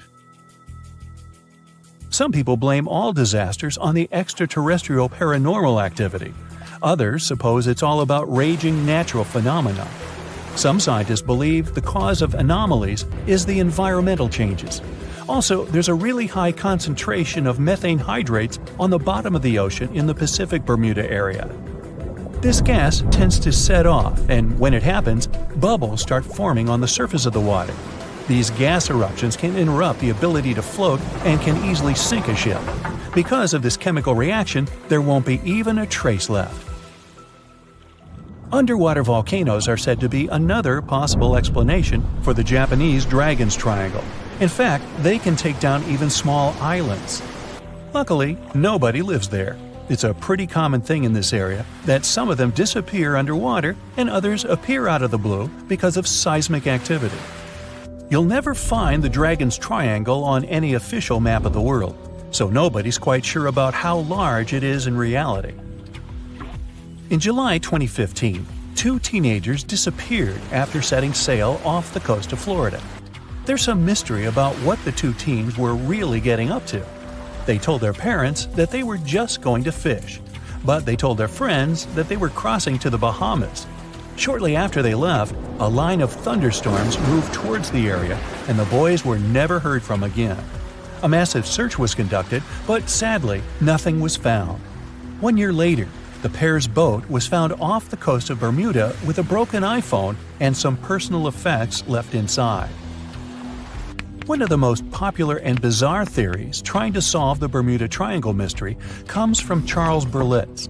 He insists that the area is home to the lost city of Atlantis. The missing ships and planes and malfunctioning equipment, according to him, were all caused by rays of energy let out by the special energy crystals that power Atlantis.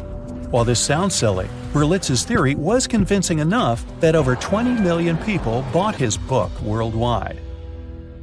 Previously, the compass wouldn't work well in the Bermuda Triangle since the lines of the 2 poles coincided here, true north and magnetic north. But if you fall into this line, your compass will behave strangely.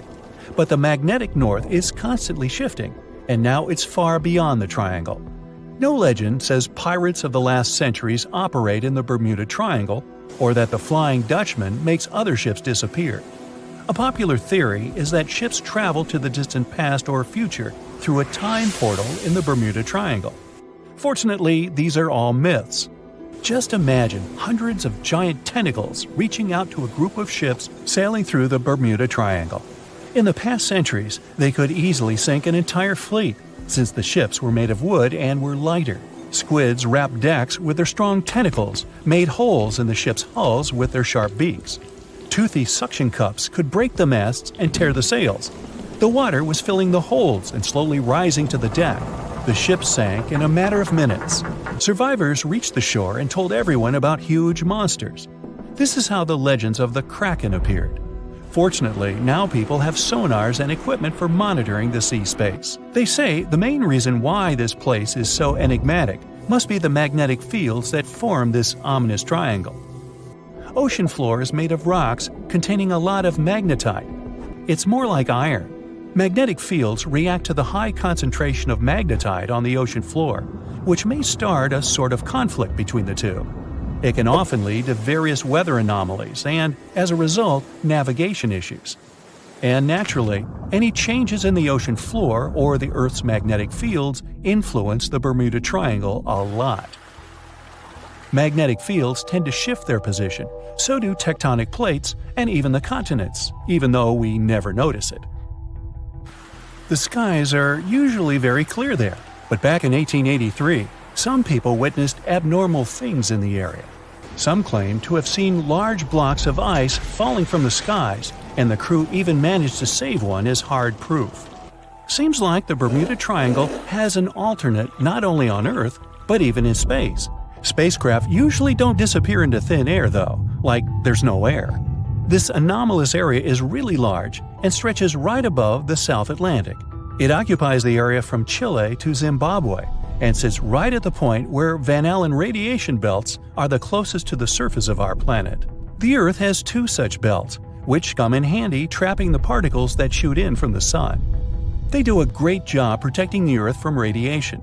The magnetic field there is lower, so it allows the Earth's radiation belt to come closer to the surface. Whenever a satellite passes by, it will be exposed to radiation, which might lead to serious damage. So, no satellite can take pictures of it. The South Atlantic anomaly is part of the Earth where natural radiation just flows out of control. Still, there is little evidence that all these triangles are really dangerous. Many believe the Bermuda Triangle itself has been proven time and again to be nothing but a work of fiction. In fact, some shipwrecks, such as the Ellen Austin, gained popularity in the middle of the 20th century, while nobody even thought of drawing a triangle in the Bermuda area before that. The mystery was popularized by science fiction writers and became a common myth. while no serious research proved it any more dangerous than other parts of the world's ocean. So, the crew of the Ellen Austin back in 1881 weren't even aware of the Bermuda Triangle back then, let alone afraid of it. What do you think?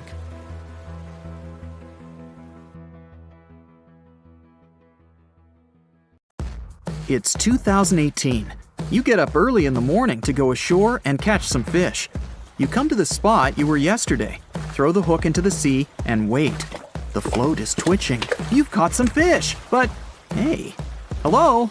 Why aren't you doing anything? Right now, you don't care about the fish. You're looking at something in the distance. You open your mouth in surprise since you see a huge ship stuck on a shoal. It wasn't here yesterday, so it got here at night. Okay, it'll probably sail away sooner or later. You fish for a few more hours. During this time, you observe the ship and notice no movement there. Is it empty? Boats and the Coastal Service are sailing from the shore to the vessel. You decide to check it out too. You get in your old boat and go there. The mist descends to the water, making the ship look creepy. The colossal vessel is rusty and empty. But where is the whole crew? And how did it get there? The Coast Guard comes on board. They search the hold, the cabins, and the upper deck. There's someone's stuff, some remnants of food supplies, notebooks, and clothes. Everything suggests the crew has disappeared for some reason. Fishers who noticed the vessel first didn't see anyone coming down from the board. No radio signals were sent to the port, and no one reported about the ship. It appeared here from nowhere. The only chance to get any information is to look at the number and name of the vessel. This is Sam Ratulangi, PB 1600. The Coast Guard checks the information, studies the data of all the country's ships, and no way. One company built the boat in 2001 in Indonesia. People used it to transport heavy loads across the seas around Asia. The ship had been properly operating for 8 years. People were delivering industrial goods to different points in the region, but something went wrong. In 2009, Sam Ratulangi was sailing near the coast of Taiwan, and that's it. There were no further records about it. There were no reports in any port. Everyone thought it must have drowned, so no one had been looking for it for years. And then, 9 years later, it appears here, big and rusty, off the coast of Myanmar, without sailors, without fuel. An investigation starts. City services are trying to find out the names of all the sailors working on the ship and find clues that would lead to solving this mystery. They also hope the ship owner will appear soon. They find 2 tow ropes on board. This means that some other ship towed Sam Ratulangi to this place. Then they identify and find 13 crew members. These people say they wanted to reach the factory in Bangladesh to repair Sam Ratulangi. Another vessel helped tow the ship, but then 2 cables tore off, and a storm began. No one wanted to stay on board during such weather, so the crew members left it. No one knows what the ship has been doing for the last 9 years, and how it was possible without people on board. And here's another, much more mysterious ship story. On February 16, 2020, locals found a large cargo ship stuck on a rocky shore off the coast of an Irish village. The boat looked rusty, with holes in the hull and rotten parts. People hadn't seen this vessel the day before, so it appeared there at night. The last time people saw the Alta cargo ship was a few months earlier, thousands of miles off the coast of Ireland. That day, the Alta was sailing in the waters of the Atlantic Ocean.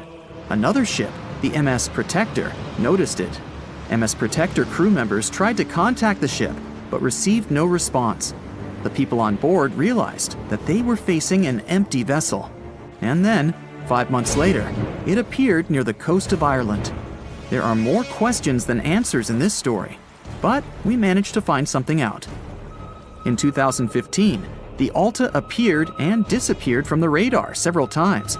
Any ship has an internal tracking system, so people can track its route using satellites. But Alta crew members often disabled this system. Perhaps they were engaged in some illegal activity. Anyway, In 2017, the ship often sailed between the ports of Greek islands. Then, the tracking signal disappeared and appeared only 10 months later, off the coast of North Africa. During this time, the ship changed several flags. In September 2018, the Alta was southeast of Bermuda and headed for Haiti. Then, the crew started facing problems. First, the main engine failed right in the middle of the Atlantic Ocean. The ship began to drift. Several days passed, but the crew members weren't able to repair it. They began to run out of food and water supplies. The situation got even worse when they found out that a hurricane was approaching the place. Fortunately, they managed to contact the U.S. Coast Guard. A helicopter flew to the Alta on October 2nd to bring them some supplies. There was enough food for several days. Then, a rescue boat sailed to the ship. It evacuated all the sailors and delivered them to Puerto Rico before the hurricane. The Alta had to drift alone in the ocean. After a while, another ship approached the Alta to tow it to the shores of Guyana. But at this moment, everything went wrong. Someone stole the boat, disabled the tracking system, and sailed away in an unknown direction. After almost a year, the MS Protector found the empty Alta in the waters of the Atlantic Ocean. And then, 9 months later, the ship without a crew sailed to the shores of Ireland. How did it manage to travel across the Atlantic and get to the coast of Ireland? It's still a mystery. Maybe it was just luck. No one else saw the ship all this time. It was just covering huge distances, surviving storms. Who's the captain? What happened to the thieves? Who owns the ship now? One day, someone called the village administration and introduced themselves as the vessel owner. But that unknown person didn't provide any evidence. They found several barrels of oil on the ship, which they took away by helicopter. The Alta was rusting. Corrosion of metal could damage the environment. The vessel had no commercial value, yet it would have taken millions to get rid of it. There were 3 options for what to do: leave the ship where it was, tow it into the sea and let it sink, or disassemble it for scrap. But nature had its own plans. Storms and strong waves split the hull into 2 parts.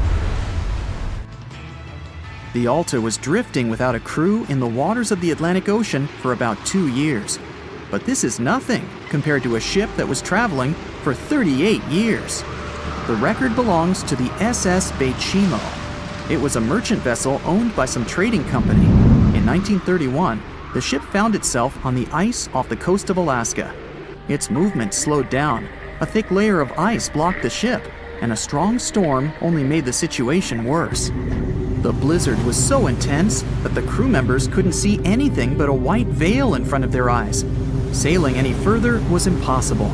The team had to wait for the storm to end. They waited for a day, 2, 3 days. A week had passed, but the snowstorm was only getting stronger. Then, one day, it grew weaker. The crew members split into 2 teams. The first team went to the nearest city. The second group, along with the captain, stayed on board. They set up camp next to the ship and waited for the blizzard, which had started again, to end. There was 0 visibility. And finally, one day, the storm was over. Great! And now, wait a minute. But where is the ship? The SS Bechimo just disappeared during the blizzard. The captain was sure that the ship had sunk, so he left along with the crew. Then, a week later, they saw the vessel drifting near the area where they had lost it. The hull was damaged so severely that it was unsafe to sail on it. Repairing the ship would be pointless and expensive, so the captain decided to abandon it. He was sure that it would go underwater sooner or later, but it stayed afloat for the next few days, the next few months, and a few years. People had reported seeing it at various points along the coast of Alaska for 38 years. The last record of the SS Bechimo is dated 1969. Those who saw it claimed the ship was completely frozen, almost merged with the ice. Some people planned to start an expedition to find the ship, but all attempts were unsuccessful. The vessel is probably lying somewhere on the deep sea floor. It has recently become a popular location for many tourists looking for the perfect place to get away from it all. If you're lucky enough to catch a sunny day here, it's like no other, I can assure you. Chances are, you'll end up having loads of foggy days, but let's be honest, they have a special allure of their own. This enchanting smile-shaped island is called Sable Island. It's located 190 miles from mainland Nova Scotia. It wasn't accessible to the general public until 2013. That's when it was added to the list of National Parks of Canada. You can get here either by plane or by water. But what's so enchanting about this place anyway? There must be something since the yearly tourist count is growing every year. Firstly, there's a spectacular number of wild horses here. There are between 200 and 500 horses roaming free all over the island. There's also a large population of gray seals. The place is also the only breeding location of a rare bird species called the Ipswich sparrow. If you're already considering a trip here, there are some things you need to know first. Remember that fog I mentioned earlier? Well, it turns out that Sable Island is the foggiest place in the Canadian Maritimes. I'm talking about approximately 127 foggy days each year. During such days, Sable Island literally disappears underneath a thick layer of fog. You won't be able to explore the place on your own either. The local regulations state that visitors need to travel within a group, and they also need to keep a 197-foot distance from the wildlife they can encounter here. As charming as this place may be, it holds a dark secret hidden beneath the sandy dunes, and it has nothing to do with beautiful creatures living here or the island's unique vegetation. Apart from being known from its horses and seals, Sable Island is infamous for an overwhelming number of shipwrecks. Over the years, about 350 ships have ended their lives here, on these sandbars. When survivors described their experiences, they usually mentioned harsh weather conditions near this mysterious island. The island also made its way into literature when it was described in a book called The Perfect Storm, which was written by Sebastian Junger and published in 1997. The book was so successful that it was later adapted for the big screen in 2000, with George Clooney playing the leading role. The first recorded shipwreck near Sable Island dates back to 1583. The boat was named the HMS Delight and was under the command of British adventurer and explorer Sir Humphrey Gilbert. Only 17 people managed to survive the catastrophe by escaping in a small boat. Records mention that they spent 7 days at sea before reaching the shores of Newfoundland. In 1884, another vessel named the Nicosia struggled in the thick fog as well. The ship was completely destroyed, but fortunately, all 18 crew members managed to survive. The captain's son was almost lost at sea when a lifeboat capsized when he was climbing into it. He somehow managed to stay underneath the lifeboat, which was completely submerged. When this lifeboat righted, he eventually emerged from the water and was rescued for the second time. The years between 1947 and 1999 were relatively quiet on the island. In 1999, though, a yacht called the Merrimack ran aground near the shore of the island at about 2 a.m. on July 27th. The 40-foot fiberglass boat had a crew of only 3 people. Natural gas exploration workers, who were luckily not far away, rescued them. The crew managed to fly safely to Halifax the next day. The owner of the Merrimack tried to recover his boat by hiring local fishermen. Unfortunately, this operation was unsuccessful, since only the fittings of the yacht were eventually saved. It took no more than 6 weeks for the sand and waves to crush and completely break up the hull of the Merrimack. So what is it about this place that's so dangerous for boats? Does it have anything to do with the weather? Or maybe there's other forces at play? The explanation turns out to be a bit more complex, and it wasn't easy to figure out, at least not way back in the 1500s. First of all, the island is located close to one of the world's richest fishing grounds. Since it's also near one of the major shipping routes between Europe and North America, hundreds of vessels sail past it each year. The likelihood of shipwreck increases when there are so many boats roaming around the area. Sable Island is also in the way of most of the storms that move up the Atlantic coast of North America. It's no surprise that boats often get hurtled straight onto the shores of this island. The weather has a lot to do with it too. During the summer season, the warm air from the Gulf Stream creates a dense fog as it merges with the cool air by the Labrador Current that passes by the island. Other currents don't help the matter. Sable Island is next to the meeting point of three major ocean currents: the Gulf Stream, the Labrador Current, and the Belle Isle Current. Since the 1950s, radars and other modern navigation tools have been used on commercial vessels as well. Up until then, the sextant was the main instrument used to figure out a ship's location. It doesn't mean that sextants weren't accurate, but this instrument couldn't work properly without a clear view of the sun or stars, which means it didn't help much in dense fog, such as the one surrounding Sable Island, or when it was cloudy. Often during bad weather, the captain of a ship navigated, relying on their experiences and intuition based on the ship's speed and direction. That's why most of the survivors in shipwrecks near Sable Island said that the captain had simply miscalculated the ship's position, crashing into Sable Island by accident. This dusty, sandy land is as unfriendly to ships as it is to trees. There's reportedly a single tree on the whole island, and it looks a lot more like a bush. It's actually a pine tree. And since the famous island horses don't see it as much of a food source, it somehow managed to survive. Reports say that the tree was planted back in the 1950s. Local authorities were trying to grow a forest on the island to make it a bit more welcoming. They've planted tens of thousands of trees over the years, more than 69,000 evergreens, 600 fruit trees, and about 55 pounds of pine seeds, along with other plants which could survive the conditions on the island. But they were no match for the extreme weather and sandy soil. Out of all those plants, just one pine tree is still alive. Thanks to its resistance, it has even become a symbol of Sable Island.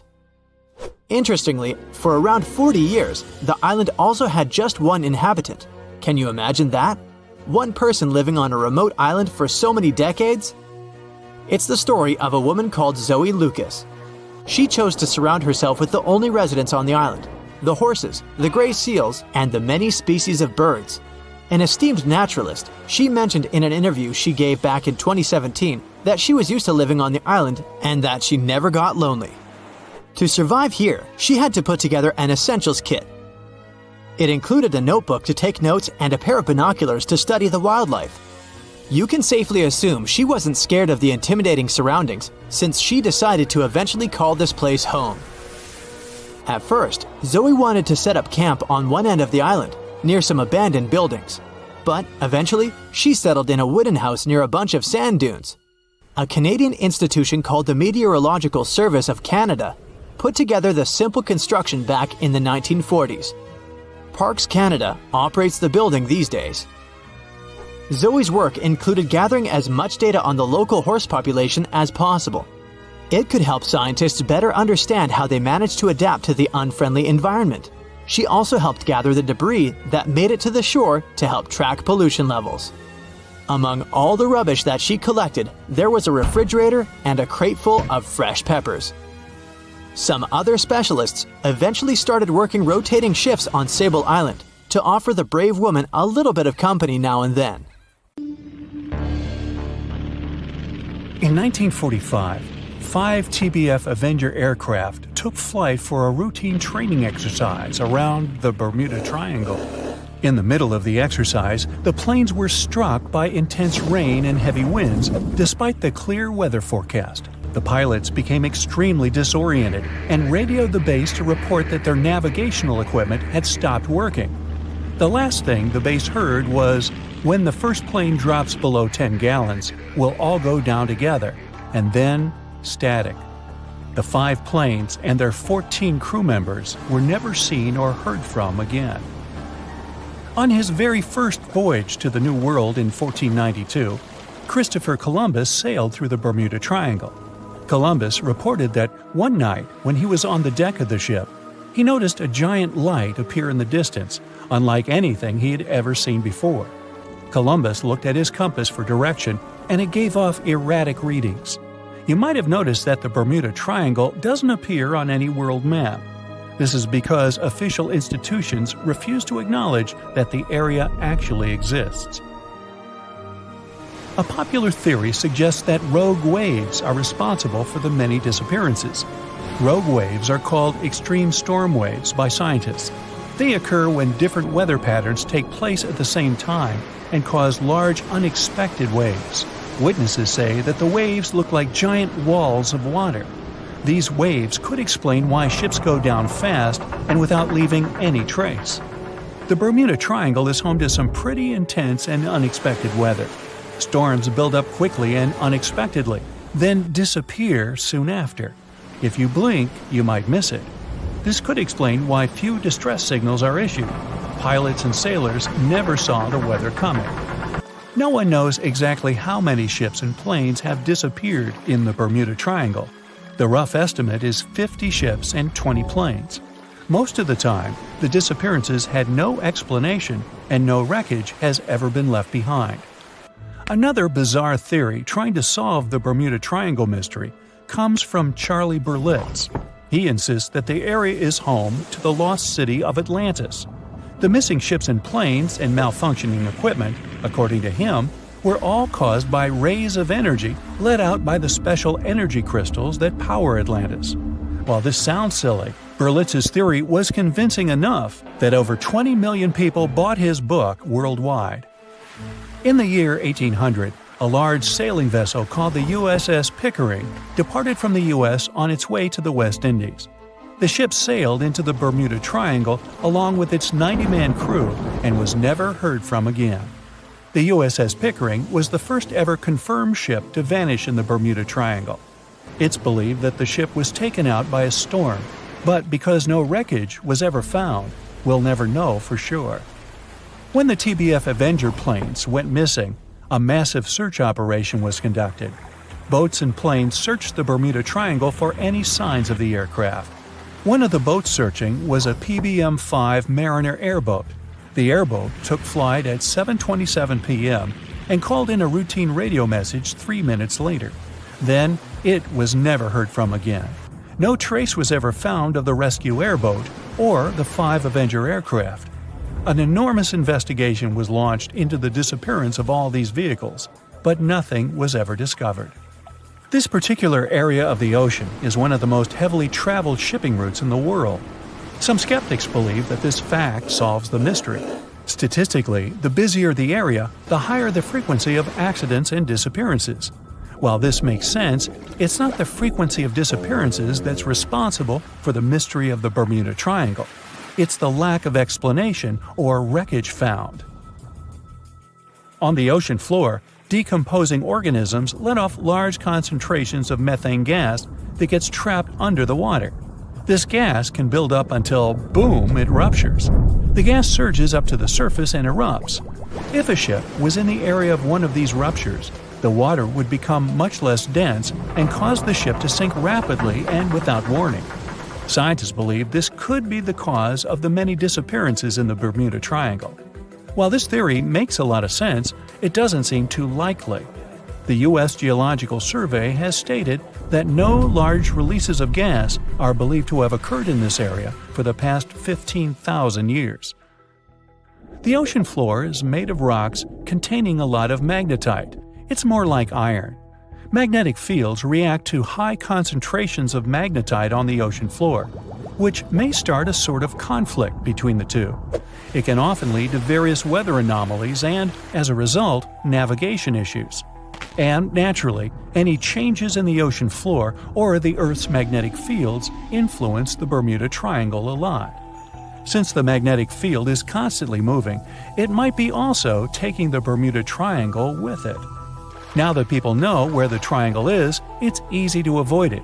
It supposedly moves eastward together with the magnetic poles. But scientists still can't answer where exactly it will be in a couple of years. Some people blame all the disasters on the extraterrestrial paranormal activity. Others suppose it's all about raging natural phenomena.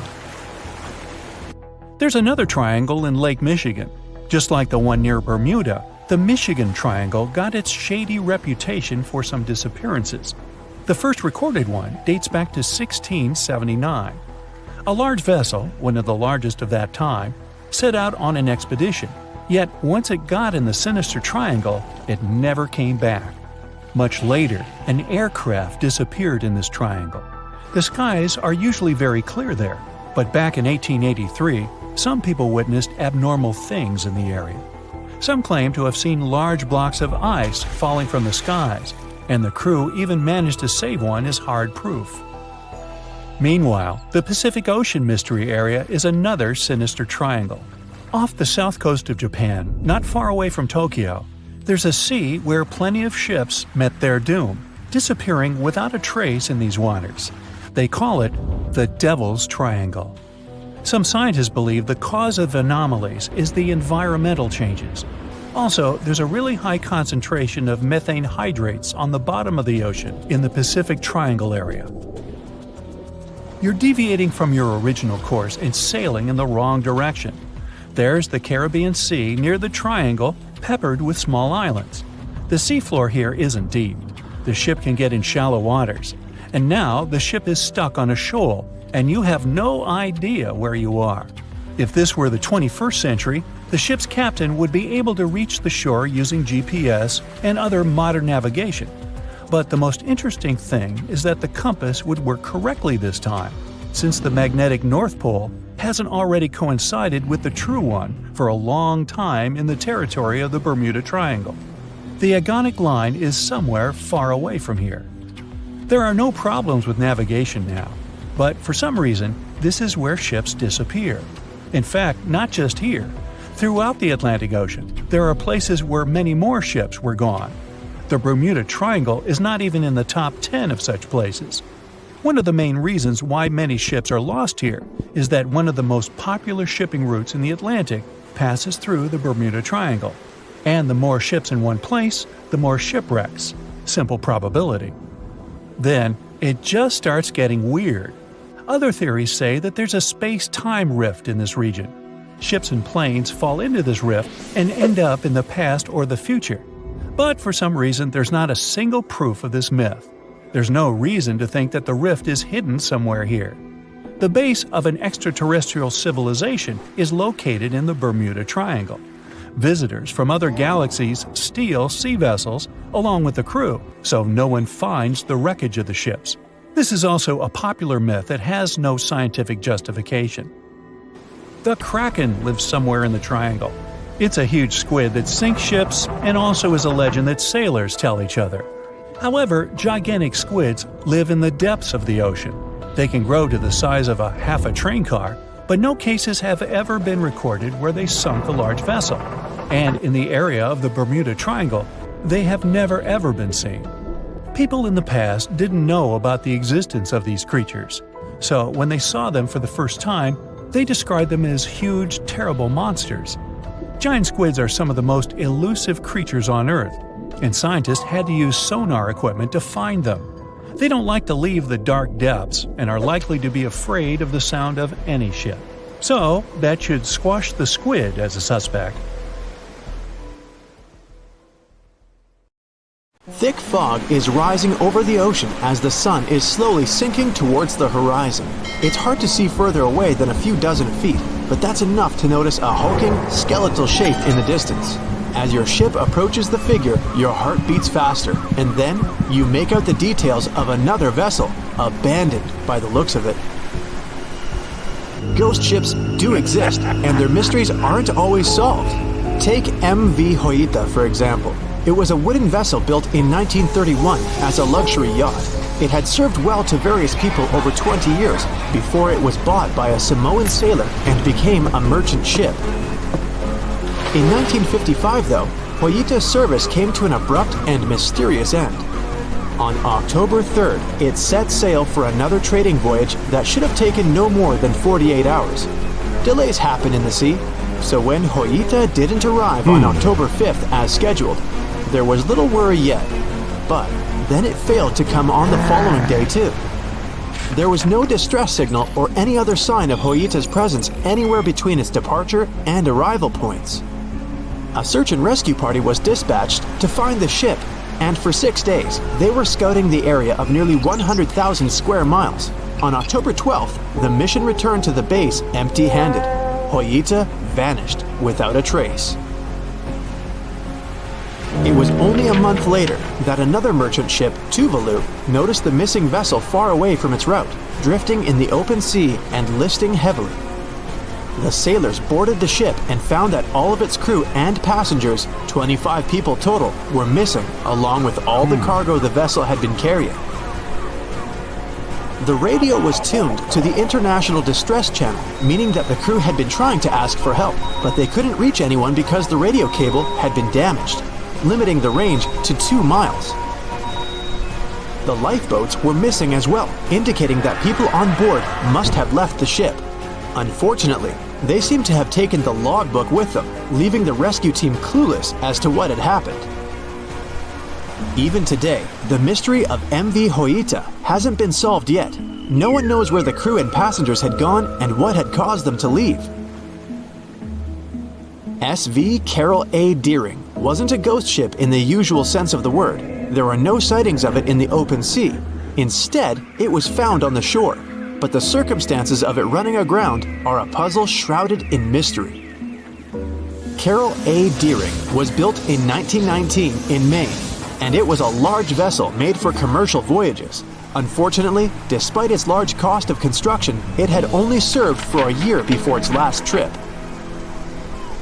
July 19, 1920. The ship was traveling from Puerto Rico to Rio de Janeiro via Newport News to deliver a cargo of coal. It was almost halfway to the final destination when the captain fell seriously ill, and the crew turned back to drop him and his son off and replace the captain. The voyage went without incident, but when it came to Barbados in December to resupply, there were strange moods among the crew. The first mate didn't seem to be happy with the new captain. No one paid much attention to it back then, when they probably should have. The last sighting of Carol A. Deering at sea was on January 28, 1921, when a lightship noticed it off the coast of North Carolina. There was some commotion on the quarterdeck of the ship, where the crew were normally not allowed. Then, another vessel sighted it, but there was already no one on the decks. On January 31st, the merchant ship was found hard aground in the Diamond Shoals, a site notorious for numerous shipwrecks that had been occupying there for centuries. When the search and rescue party boarded the ship, they found it abandoned, the log and personal belongings of the crew gone, along with the 2 lifeboats. There is still no answer to what happened on board of Carol A. Deering that January, although the most popular version was mutiny. Maybe we'll never find out the truth though. SS Bechimo is perhaps one of the most notable ghost ships in history. This large cargo steamer was built in 1914 in Sweden and plodded its way dutifully over 16 years, trading provisions for pelts with native tribes of Alaska and Canada.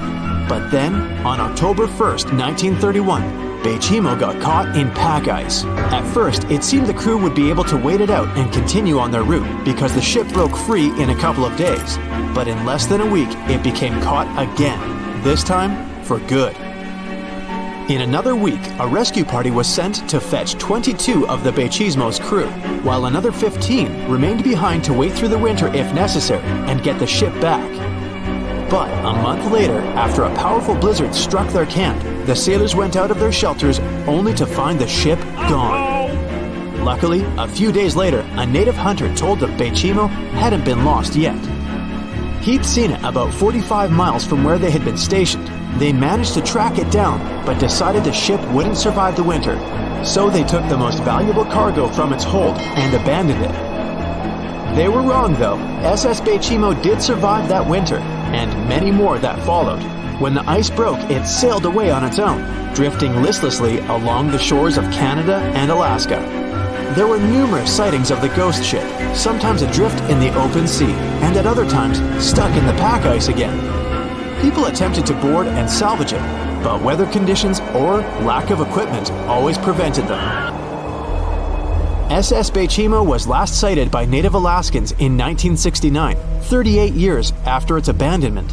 What became of it later remains unknown. The story of SS Orang Medan is one of the most puzzling and harrowing ghost ship stories of the 20th century. No one even knows for sure if the ship even existed in the first place. It wasn't recorded in Lloyd's Shipping, the International Register of Ships, which makes it either a tall tale or a vessel that avoided being officially recognized for some shady reasons. In any case, the accounts as to what happened to the Medan vary. According to most reports, it was carrying some unknown cargo in the Indonesian waters when a distress call was received by another ship in the vicinity. The officer on duty heard an SOS message, but its contents are different depending on the accounts. The message did not repeat, and the crew of Medan didn't answer to any attempts to contact it back. The ship that received the distress call hurried to the rescue, but they only reached the vessel the following day, when it was already drifting and slightly listing. When the rescuers boarded the ship, they found that none of the crew had survived. However, one lifeboat was missing, which implied that there was at least one crew member who managed to escape. What happened to the rest of the people on board remains a mystery to this day. Still, there are no hard facts about this story, so we might never find out whether SS Orang Medan was actually a ship and not a thing of fiction. SV Zabrina was a 3-mast sailing barge built in 1873 for river trade ships in South America. She served for well over 4 decades, proving to be a sturdy and reliable ship. It was later transferred to Europe, where it continued serving its purpose well. But then, in October 1917, Zabrina set sail on a regular voyage only to be found ashore several days later. Mysteriously, although the ship was perfectly intact, the entire crew of 5 and the captain were gone. There is no direct evidence or hard facts as to what really happened that day. The most convincing theory is that the crew were washed away from the deck because of an underwater explosion. And then the ship sailed ahead without them, but the truth, as always, remains unknown. The year was 1854, and the SS Arctic, the fastest passenger liner of its time, set out to cross the Atlantic. As it sailed through the misty veil, it slowly disappeared into the unknown. The Collins Line, an American shipping company, was started in 1818 and only began seriously trading in the transatlantic by 1835. Its steamships crossed the Atlantic from Liverpool to New York within just 10 days. Doesn't sound like a great speed today, I know, but back then, the same thing took other ships several weeks. Light on the water with their wooden hulls, powering through with a strong steam engine, those steamships were the favorite choice for many high-profile people. What could go wrong with such an advanced ship, they thought. This reminds me of some other ship everyone believed to be unsinkable. But anyway, back to the Collins Line. It grew to be a serious contender on transatlantic routes, with only one other competitor, the Cunard's Line. It was a British company also aiming to be the main force through the Arctic Passage. In 1835, the company received a new ship that traveled to Liverpool and came back to New York with the largest cargo ever at that time. From then, the Collins Line was steadily growing. It seemed like there would only be future successes for it. Unfortunately, their lavish ships became costly to run with the amount of coal used. Massive power along with weak wooden hulls meant they needed many repairs after each voyage. So, every trip ended up being expensive. But since the ships were safe and had a great reputation, people were willing to pay the price, and the company was definitely not in crisis. They had achieved something no one had managed to do before them. Like I told you, their ships crossed the Atlantic in a whopping 10 days, and Edward Collins, the owner, was very determined to maintain the pace. Their 5 ships easily outran the Cunard's Line of only 3. With this great praise, it provided more attention. Though the Cunard's ships were slower with their iron hulls, they believed there was still profit, regardless of how slowly they sailed.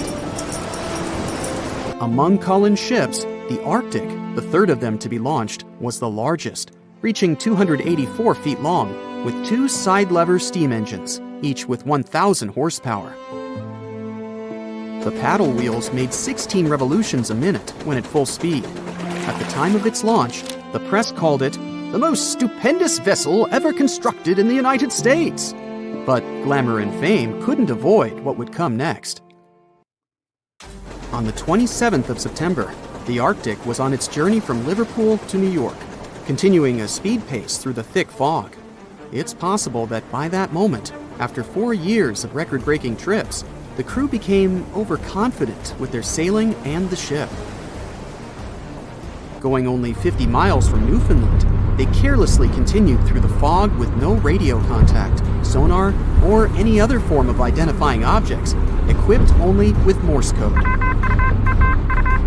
A smaller ship, the SS Vesta, which operated as a fishing vessel, often worked around Newfoundland. It was passing through the same path as the Arctic and crashed into its side. Shocked by the collision, the captain of the Arctic offered help to the much smaller Vesta, but it was soon clear that the damage that seemed minor on the Arctic was far worse.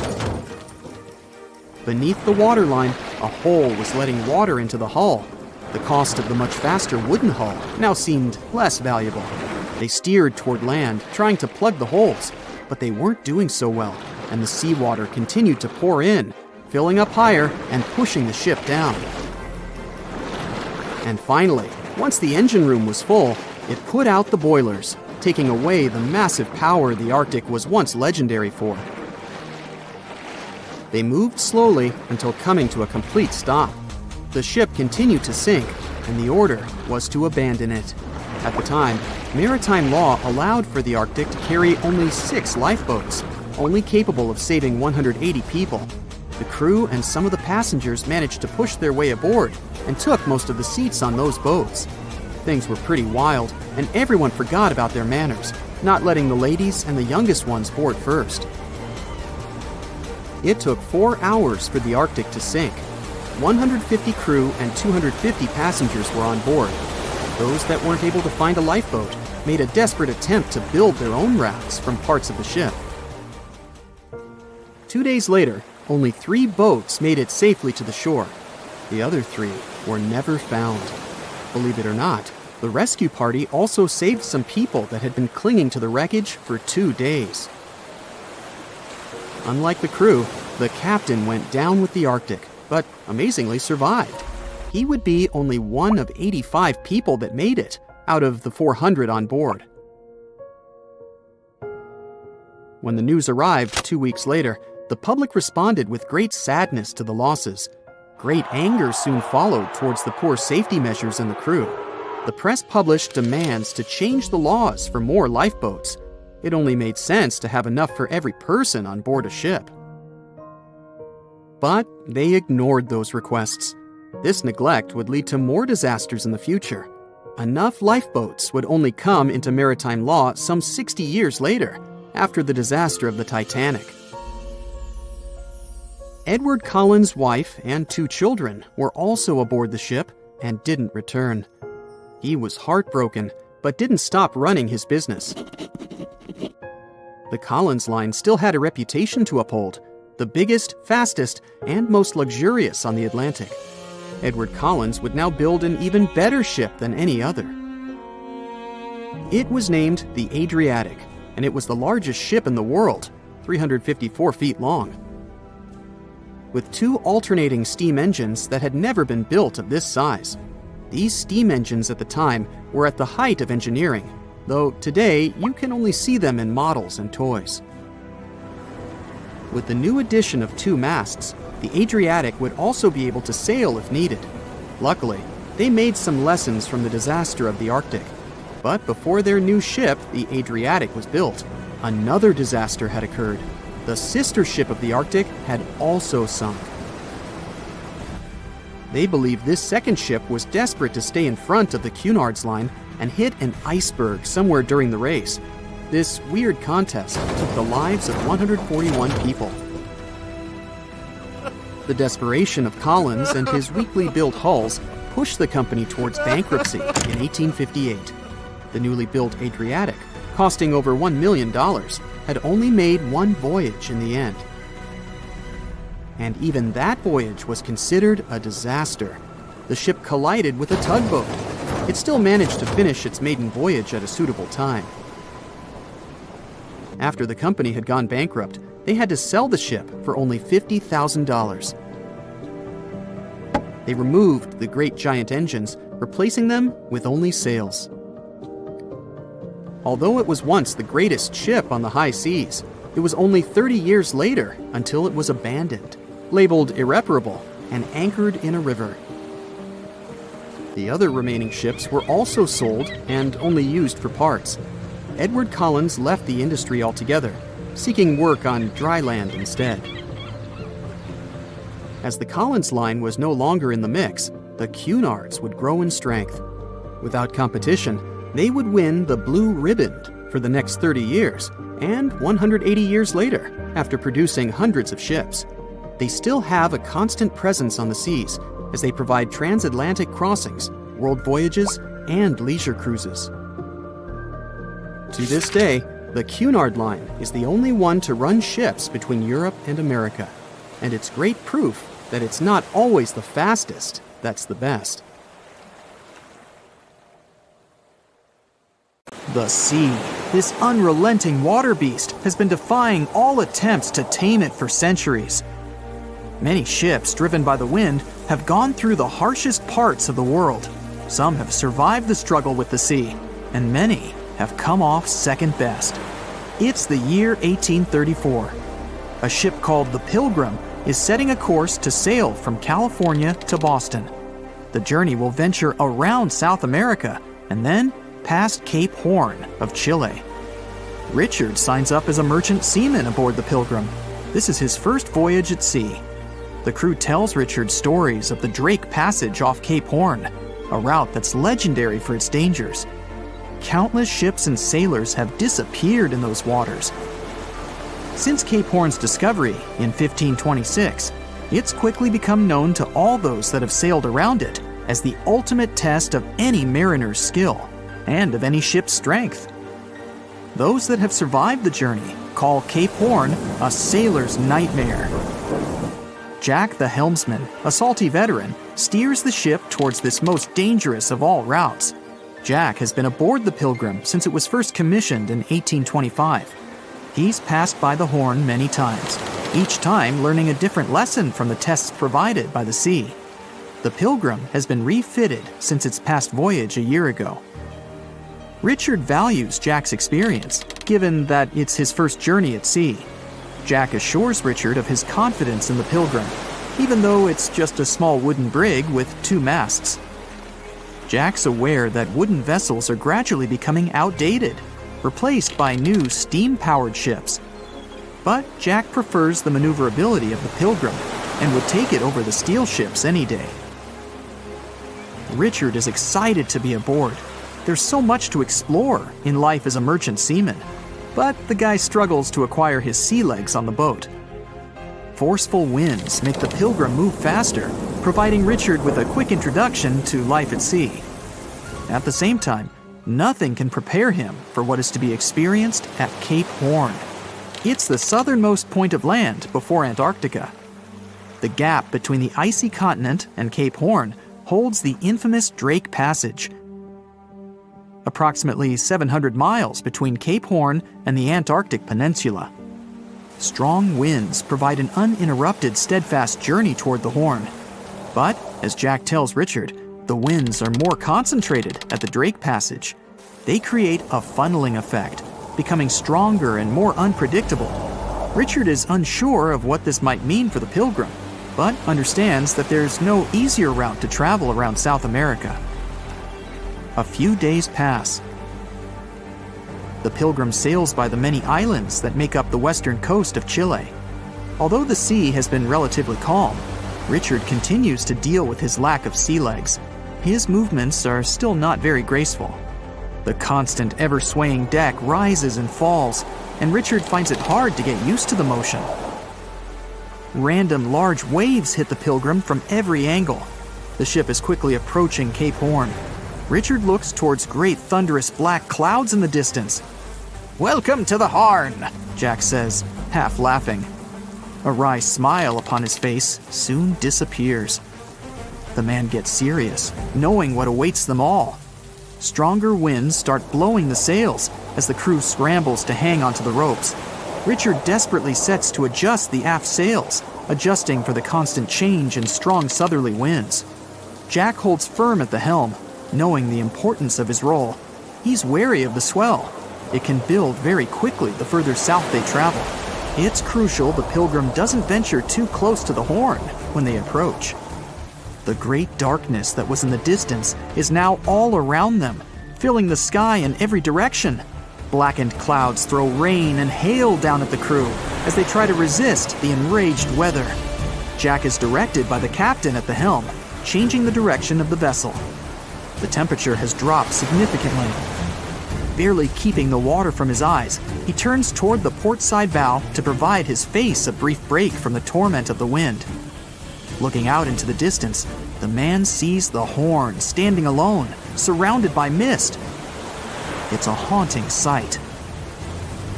He steers the Pilgrim along the face of the Horn, the distance getting shorter. The waves shrink in height since the depths become shallower. But these waves are much steeper, and their angle can cause more damage to the wooden vessel. Jack's unsure how much of these waves the Pilgrim can take before the hull is breached. Richard, still posted at the aft sails, watches the water and icebergs floating by. He's unsure how large they actually are, since they're mostly hidden underwater. But he knows to alert Jack if any get too close. Just one iceberg hitting the Pilgrim will be all that the hull can withstand. Dutifully, he watches over the side and into the distance. Icebergs aren't the only thing to look out for. Rogue waves are common in these seas as well. The connecting Antarctic and Pacific Oceans, mixed with stormy weather, form waves together. This creates much larger rogue waves. Such waves have been known to reach up to 100 feet tall. They can destroy most vessels in their path.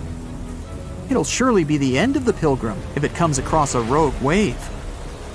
Strong currents adjust the route of the Pilgrim, as though the Horn is trying to lure the ship toward its rocky shallows. Slowly, they are getting pulled closer toward the Horn. Jack is fighting the current at the helm. Spinning the wheel, he strains his body as much as he can. Grunting, he plunges the wheel from the port side to starboard and back again. The captain keeps yelling directions. To a novice, they're extremely confusing. But Jack, a hardened veteran, continues to interpret the directions with ease, steering to readjust their course away from the Horn. The captain orders Richard to assess the hull below the decks. With the level of pounding the Drake Passage has provided so far, it's surely harmed the ship in some way. Richard runs to the deck as another sailor yells something at him, but the noise of the sea makes it difficult to hear. A wave hits the side, flowing onto the deck. Richard manages to hang onto the mast before he's almost swept overboard. The entire front deck seems to be underwater. Hanging on as the water rolls off the sides of the ship and waiting for it to clear, Richard watches the Horn slowly go past. Still, it beckons toward the Pilgrim, as though asking for its dues from the crew. The currents are still pulling the ship, while the storm is raging on, with no end of the struggle in sight. The storm is growing ever larger and fiercer. Richard gathers himself to head below and assess the damage. After a slow descent to the lower decks, Richard can finally look over the hull from the ship's quarters. There's no damage from what he can gather. But he's shocked by the depth of the water inside. It's now at waist depth. Cups, amongst other things, float in the water. Even inside the ship, the guy can't escape the waves. Unable to make sense of it all, he stands frozen, listening to the almighty power of Mother Nature outside. The sea roars even more wildly, waves constantly thudding against the hull. It sounds like a somber drumbeat, a slow countdown to the demise of the Pilgrim. Richard forces himself back to the terrors of the above decks, grasping onto the rails to carefully walk the slippery stairs. He leaves the disturbing creaks of the wooden decks. They're soon replaced with the strained sounds of the ropes, the yells of other sailors, and the deafening roar of the sea crashing all around him. Jack is at the helm, focused on his role, still fighting the wind and the waves, even with the addition of ice and frost. It seems that the world around him has set its heart to distract the man from his duty, but Jack pushes on determinedly. For 9 days, the Pilgrim fights the constant changes in stormy weather, facing all kinds of obstacles, but the ship manages to make it through. As they leave the storm behind, the crew sets their course north for their final destination. The sight of the sun peeking through the dark clouds is the most relieving thing Richard has ever experienced. Unfortunately, Richard lost his rations at some stage during the storm. At sea, if your rations are lost, it's your own bad luck. Luckily, Jack is kind enough to share some of his. The megalodon was the biggest shark to ever live. Not only that, it's one of the biggest fish and the largest predator in Earth's history. They've been known to reach lengths of up to a whopping 70 feet. That's over 3 times longer than the biggest great white shark on record. The females have also been found to be around twice the size of the males. The megalodon could swallow a small car without it even touching its teeth, if cars had been around then. Its teeth could grow to over 7 inches long. It looks like we're going to need a bigger boat, and best make it steel-plated, as this shark can easily gnaw its way through ships. The underwater terror could bite a ship clean in half, with the highest bite force ever calculated for any animal, living or extinct. The force of its ferocious bite was up to 40,000 pounds. That's around 108,000 times the strength of a human's and 10 times the force of a modern crocodile's bite. Its chomp is so strong that it makes the T-Rex's bite look about as powerful as my granny's after she's taken her dentures out. In fact, the Meg was so big and powerful that it had no natural predators. It was the uncrowned king of the seas, swimming freely from ocean to ocean. This cosmopolitan creature was found all over the world, from America to Europe and Australia to Japan, assuming there were countries back then. Meg fossils have been found on every continent except Antarctica. Everybody skips Antarctica. Science tells us that the megalodon went extinct over 3.6 million years ago. But could they still be alive at the deepest depths of the ocean? Only around 80% of the ocean has been explored, and its deepest point, the Mariana Trench, is over 7 miles down. So who knows what's lurking at the bottom? If you did manage to make it down, it is unlikely that you'll run into a Meg, though. The sharks, like us, preferred warmer coastal waters. Deep ocean living would be too cold for the beasts, and food would be scarce. Their entire bodies would also have to evolve to avoid being squished by the enormous water pressure down there. It's unlikely they're still around, but not impossible. Some good news, if you do run into one, is that the shark is pretty unlikely to eat you. You are way too small a meal for the megalodon, even if you have a couple of friends with you. This guy eats whales that are over 50 feet long. If you're having a beach party, though, it's a different story. In a beach full of swimmers, the shark very well might creep up, scooping several humans into its giant mouth without even chewing. But wait, let's rewind. How does the shark take down a 50-foot whale? It first bites off its fins, making the whale unable to swim away. It then casually munches it down piece by piece. Because of their size, sharks had to consume over a ton of food every single day just to sustain themselves, like me. All that food made the megalodon extremely heavy. They range from anywhere between 50 to over 100 tons. For context, that's around the same as 7 to 16 adult male African elephants. To fit all this food in, their jaws had to open pretty wide.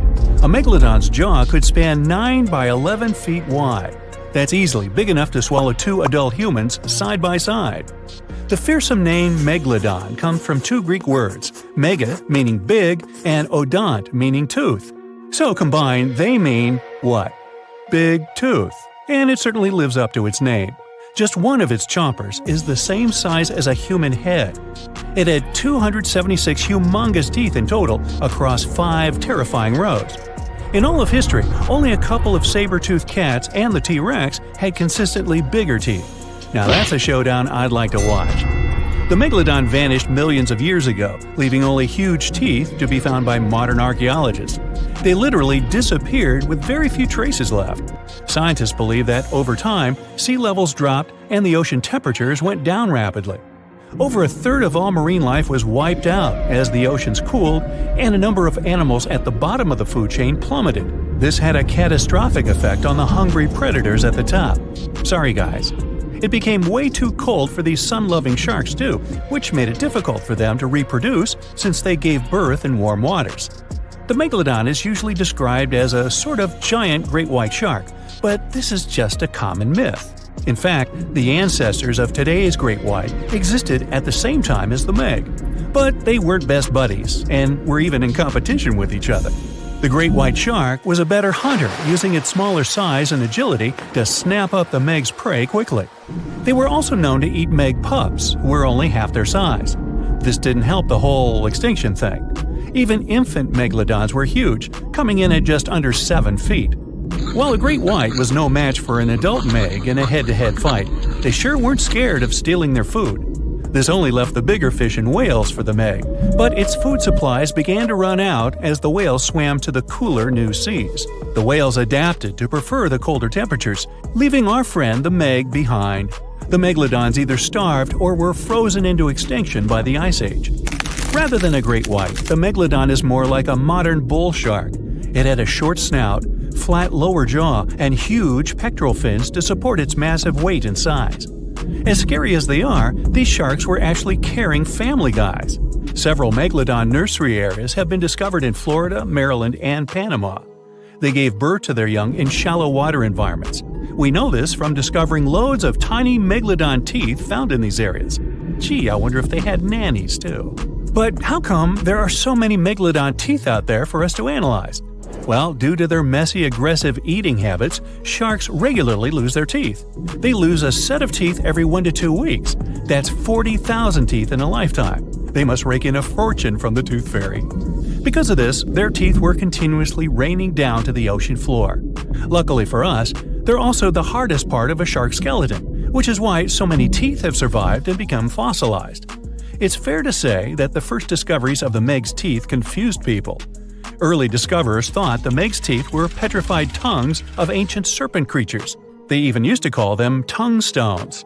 It's also a common myth that the megalodon was around at the same time as the dinosaurs, although this would have been pretty cool. The dinosaurs were wiped out around 66 million years ago, but the megalodons came much later.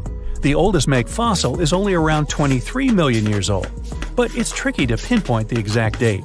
After all, calendars weren't invented yet.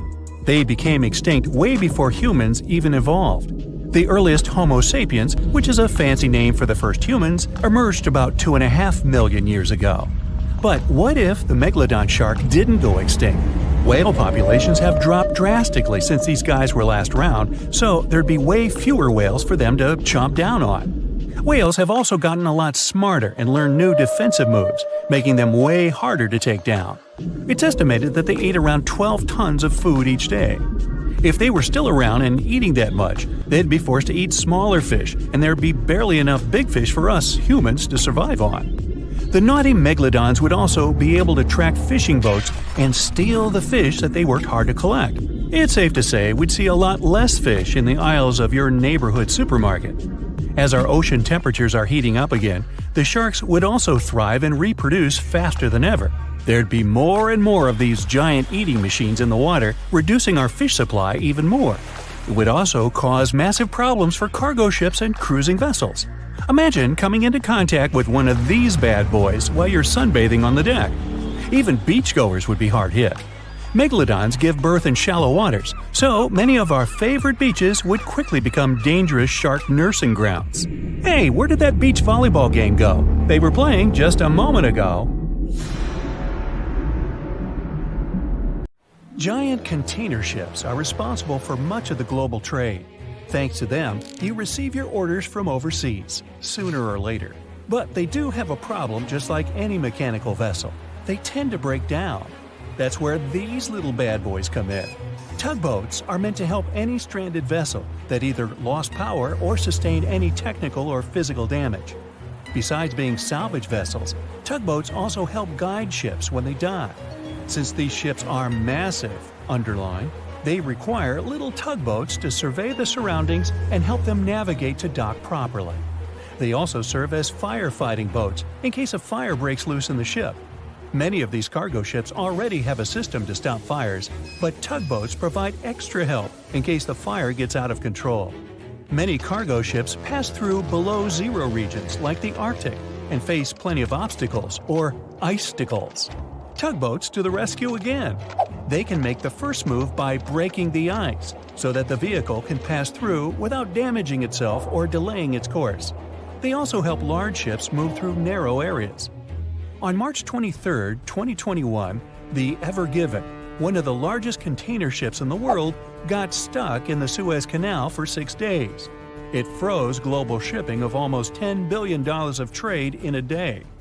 The Suez Canal is one of the most important routes for trading, but happens to be quite narrow for its purpose. To put that into perspective, it's like the Empire State Building getting lodged in the middle of a busy freeway. So, if you were wondering why your delivery was late during that month, it's probably because of that incident. The bottom of the ship nearly touched the floor of the canal. In the early morning of March 23rd, the weather was acting up. It was getting worse and worse, with the wind picking up to around 45 miles per hour. Those were some terrible weather conditions for navigation. That should have been the first red flag, but the Canal Authority didn't have a system for monitoring weather conditions or warning ships about them. The captain, Krishnan Kantavel, ignored the signs and decided just to go with it, not knowing the perils and the consequences ahead. The Egyptian pilots that were assisting with the navigation failed to provide proper instructions. As a result, the ship became jammed diagonally, essentially blocking the whole canal. The canal authorities didn't provide tugboats for some reason, which is why it was stuck for 6 days. Things were so bad, they had to bring excavation diggers to remove some land for the ship to properly turn back to normal. So, these little tuggers are really important for world trading to work. The vessels are getting bigger and bigger, with the world depending on import and export more than ever. They're built for going long distances rather than maneuvering in tight spaces and corners. The tugboats are surrounded by a material that won't scratch or damage the vessel, kind of like bumper cars at the carnival. They can either push or pull. But one thing's for sure, more than one is needed to help a ship get back on its aquatic feet. Ships don't have a lot of water passing over the rudder for them to turn quickly, and they risk damaging the engine if they push it too hard. They can either tow it directly or indirectly. The tug is pulling the vessel either in front of it or from side to side. They can also push it from one side to another. These tiny boats are like ants compared to giant ships.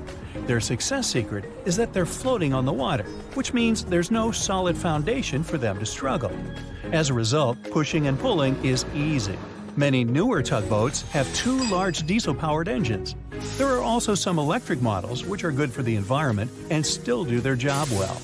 Shipping boats in general are better for the environment than trucks and planes, but are slower. Shipping vessels mainly carry food, clothing, electronics, furniture, and my stuff. The biggest ship can carry the Eiffel Tower on its back like it's no big deal, although getting it over to the ship would be. They're 1,000 times more powerful than a regular car. If all the containers in the world were arranged in a pile, it would cover half the planet. If you ever walked on a beach in the 90s and saw what appeared to be a rubber ducky, you weren't dreaming. In 1992, a shipping crate holding 28,000 rubber ducks was lost at sea while journeying from Hong Kong to the U.S. They say it fell off the ship and has been around the world's oceans for more than 20 years. What seemed like a horrible accident that would leave dire consequences for the world's marine ecosystem proved to also be helpful for us to learn and understand the world of plastic pollution and how the ocean currents work.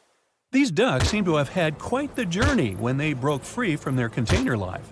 Some reports showed they got washed up on the shores of Alaska, South America, Hawaii, Pacific Northwest, Scotland, Australia, and even froze in the Arctic. Rather than making their way to thousands of bathrooms in the U.S., they went rogue and backpacked around the world to see what else lies beyond tiled walls and bubble baths. Many were collected and removed from the seas and oceans, while some are still out there. There are around 2,000 of these duckies circulating in the currents of the North Pacific Gyre. In case you were wondering, that's a place where the currents meet and whirl with one another between Japan, Alaska, Kodiak, and the Aleutian Islands. They've even created a website to track these ducks down with a contact form that lets people inform of one or many ducks they find across the world. But who knows? Maybe we'll never recover every single duck that was lost at sea at the time. This is just one incident out of many. Studies show that at least 2,000 to 10,000 shipping containers are lost at sea every year. Many containers that do slip off and fall into the sea don't always sink to the bottom. They're floaters. On the downside, they don't float high enough to become colorful islands that are easy to notice. They float like icebergs, with just the top of the container showing, which means that any passing ship or boat won't see it from above. If they pass through it, then significant damage can happen to the ship. They can't stay floating forever, so they end up sinking after many days of being suspended in the open water. Some people have even seen shipping containers washed up on shore after being stranded at sea. These bad boys have been made to last for a very long time. If you take proper care of them, the life expectancy of each container can stretch for more than 20 years. It's pretty amazing that they travel all over the world and are filled and refilled with new items many times. They go through all sorts of weather conditions and have to survive in different climates. Many modern houses are made out of retired shipping containers designed with a nice aesthetic touch. Shipping container houses provide the exact same living conditions, except they look cool. Besides looking cool, they're economically friendly compared to regular houses. You can save plenty of money with the structure pretty much halfway done. All that's needed is just a little foundation and a few adjustments here and there, and boom, you've got yourself a house. You're also doing the world a favor by contributing to the environment. Those homes are recycled containers that have just been refurbished and polished for anyone to live in. They're good enough to live in freezing conditions and scorching weather. The industry is booming, so you can have your new home delivered to you within 10 weeks. You can customize it before they build it for you. It's easy to transport since it's not heavy, it's just bulky. You can predict your cost without the surprise payments that might follow. Many of these containers start their journey in a steel yard and travel all over the world. And in the end, they retire in a nice piece of land and host families that will get to be a part of their history. Wow, I can hardly contain myself. Ships and planes disappearing without a trace. Passengers never seen or heard from again. Reports of strange lights in the sky. No, these aren't scenes from an upcoming Hollywood blockbuster, but some of the strange occurrences reported for over a century in an area ominously dubbed the Graveyard of Lake Ontario, also referred to as Canada's Bermuda Triangle, or the Marysburg Vortex. It stretches across a portion of Lake Ontario from Kingston to Prince Edward County in Canada, and down to Oswego, New York in the US.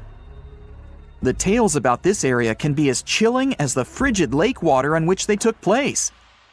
The most unsettling story involves the schooner called the Bavaria. It was 1889, and the ship was being towed across the lake. Rough waters severed the tow rope, and the Bavaria floated away. Luckily, the schooner was later found safe and fully intact. But there was one thing missing: the crew. Not a single person was found on board. What makes the story even more bizarre is that the dinner table was set, a loaf of bread was discovered, freshly baked, and the captain's money and his papers were fully accounted for. There was even a pet canary happily chirping away, as if nothing was amiss. What happened to the crew? We may never know. And this was not a unique incident. Just over a decade later, in 1900, 3 ships, the Annie Minnis, the Picton, and the Acacia, were sailing across the lake. But only 2 would make it to their final destination. The third one, the Picton, was speeding ahead of the others when it simply vanished. According to a cook on the Annie Minnis, "We were well out into the lake and making good time when all of a sudden we saw the Picton's topsails coming off, and then her lower sails settled, and then, while we stood and watched, the Picton just disappeared." It's possible that the ship sank, as there was some wreckage later seen in the water, but the ship itself was never found, and none of its crew ever located. A few weeks later, a bottle with a note inside was discovered in Sackett's Harbor, New York. The note was from Captain Sidley of the Picton. "Have lashed Vesey to me with heaving line, so that we will be found together." Vesey was the captain's 12-year-old son. The note creates more questions than answers. If the witnesses were correct, the ship's disappearance was quite quick. When did Captain Sidley know he was in danger? Why not signal for help if he had any warning? And when did he have time to write a note, bottle it, and tie himself to his son? It truly is a mystery. And it was not just ships that ran afoul of the strange forces in the area. Planes also struggled to make it through in one piece. In 1975, Ron Scott flew out from the Picton Airport in his Cessna 172. As he entered the Marysburg vortex, his plane banked to the side. For several seconds, he was unable to right the plane, but once he did, the same force banked him to the other side. Again, he was stuck there for a few seconds, unable to control his plane. A skilled pilot, he had never experienced anything like it before. He was certainly luckier than Royal Canadian Air Force pilot Barry Allen Newman. Newman was at the same spot back in 1952, when he lost control of his jet and crashed into the lake. To this day, his body has not been found. In total, over 270 ships and at least 40 planes have met a tragic end in this area. And adding to the mystery, sometimes people report a series of bright lights or orbs, or a dark ship hovering in the sky. These are even harder to explain. Witnesses willing to report them are adamant they are true. Sid Wells said he watched a strange shape like a multifaceted diamond slowly spinning in the sky, and then it just disappeared. Others claim to have seen it too. Of course, the Marysburg vortex is just one of several places around the world known as vile vortices, a term coined by biologist and writer Ivan T. Sanderson. He discovered 12 other equally spaced areas on the surface of Earth where funny things happen. The best known of these, of course, is the dreaded Bermuda Triangle. Situated in the Atlantic Ocean between Bermuda, Florida, and Puerto Rico, it has been blamed for the disappearance of thousands of people. They went in, on boats or in planes, but they never came out. Even the explorer Christopher Columbus experienced the mystery of the Bermuda Triangle during his first voyage to America in 1492. He said the compasses pointed in the wrong direction, the sea levels seemed to change dramatically, and he even spotted strange lights in the sky. In 1918, the USS Cyclops, which was one of the US Navy's biggest fuel ships, disappeared there.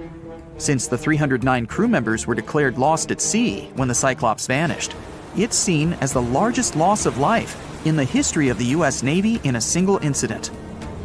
At the time, the weather was good. The one message sent that day from the ship indicated no issues or concerns, and a distress signal was never sent. A thorough naval investigation followed. Its conclusion? Many theories have been advanced, but none that satisfactorily accounts for the ship's disappearance.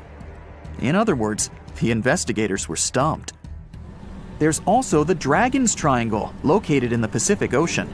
The most disturbing story involves a group of Japanese vessels that disappeared in the 1950s. When researchers were sent to investigate what happened, they too disappeared. In each case, it's impossible to truly know what occurred, and it's easy to get caught up in stories of giant sea monsters lurking beneath the waves. Who doesn't like a good scare? And Sanderson was willing to accept the possibility of such stories being true. He believed the vile vortices that he studied could be explained by anything from a wrinkle in the space-time continuum to magnetic abnormalities to underwater people. Of course, Sanderson was not only a huge fan of strange places, he also wrote about strange creatures like Bigfoot and the Loch Ness Monster. His skills as an impartial scientist are questionable though. In 1948, he claimed that some three-toed footprints found at Clearwater Beach in Florida were proof of 15-foot-tall penguins, arguing that they were impossible to fake. In 1988, Tony Singerini revealed that he and his friend, attaching some cast-iron feet to his high-top sneakers, were behind the giant penguin hoax. So maybe Sanderson isn't the most reliable source after all, but there are also some very compelling and wholly natural explanations. Let's look specifically at the Marysburg vortex. It's entirely possible that ships like the Bavaria and the Picton were done in by a mix of bad luck and bad weather. Unsettled weather is certainly not uncommon on Lake Ontario, and flash storms on the open water can prove dangerous to the most skilled sailor. And even today, with advances in weather forecasting, we get it wrong all the time. Back then, there was no way to predict that a storm was just around the corner. And the weather was just one issue. Historian Mark Seguin said that the area was always known to be dangerous, as the lakebed quickly becomes shallow along the eastern shore. There are also small rocky islands and shoals scattered throughout the area, making sailing a risky venture, especially for larger vessels or those weighed down by heavy cargo. By the mid-20th century, modern weather forecasting and improved shipbuilding alleviated most of the hazards of the Great Lakes shipping, resulting in fewer losses. The last major shipwreck in any of the Great Lakes was that of the SS Edmund Fitzgerald, which sank off the coast of Lake Superior in 1975, with 29 crew members going down with it. It seems the vortex is no match for human progress. And as for lights or images in the sky, in most cases, it's the result of an interesting phenomenon called thermal or temperature inversion. When this happens, a layer of warm air becomes trapped under cold air. This can result in mirages or reflections. So, a light on the ground that is miles away can be reflected in the sky, giving the impression of a flying object. Other parts of the mystery may be solved with a little time. Lake Ontario's freshwater and frigid temperatures help preserve the ships and planes that came to rest there. As divers and researchers continue to explore the area, maybe we'll finally learn the fate of the Bavaria, the Picton, Captain Sidley, and his son.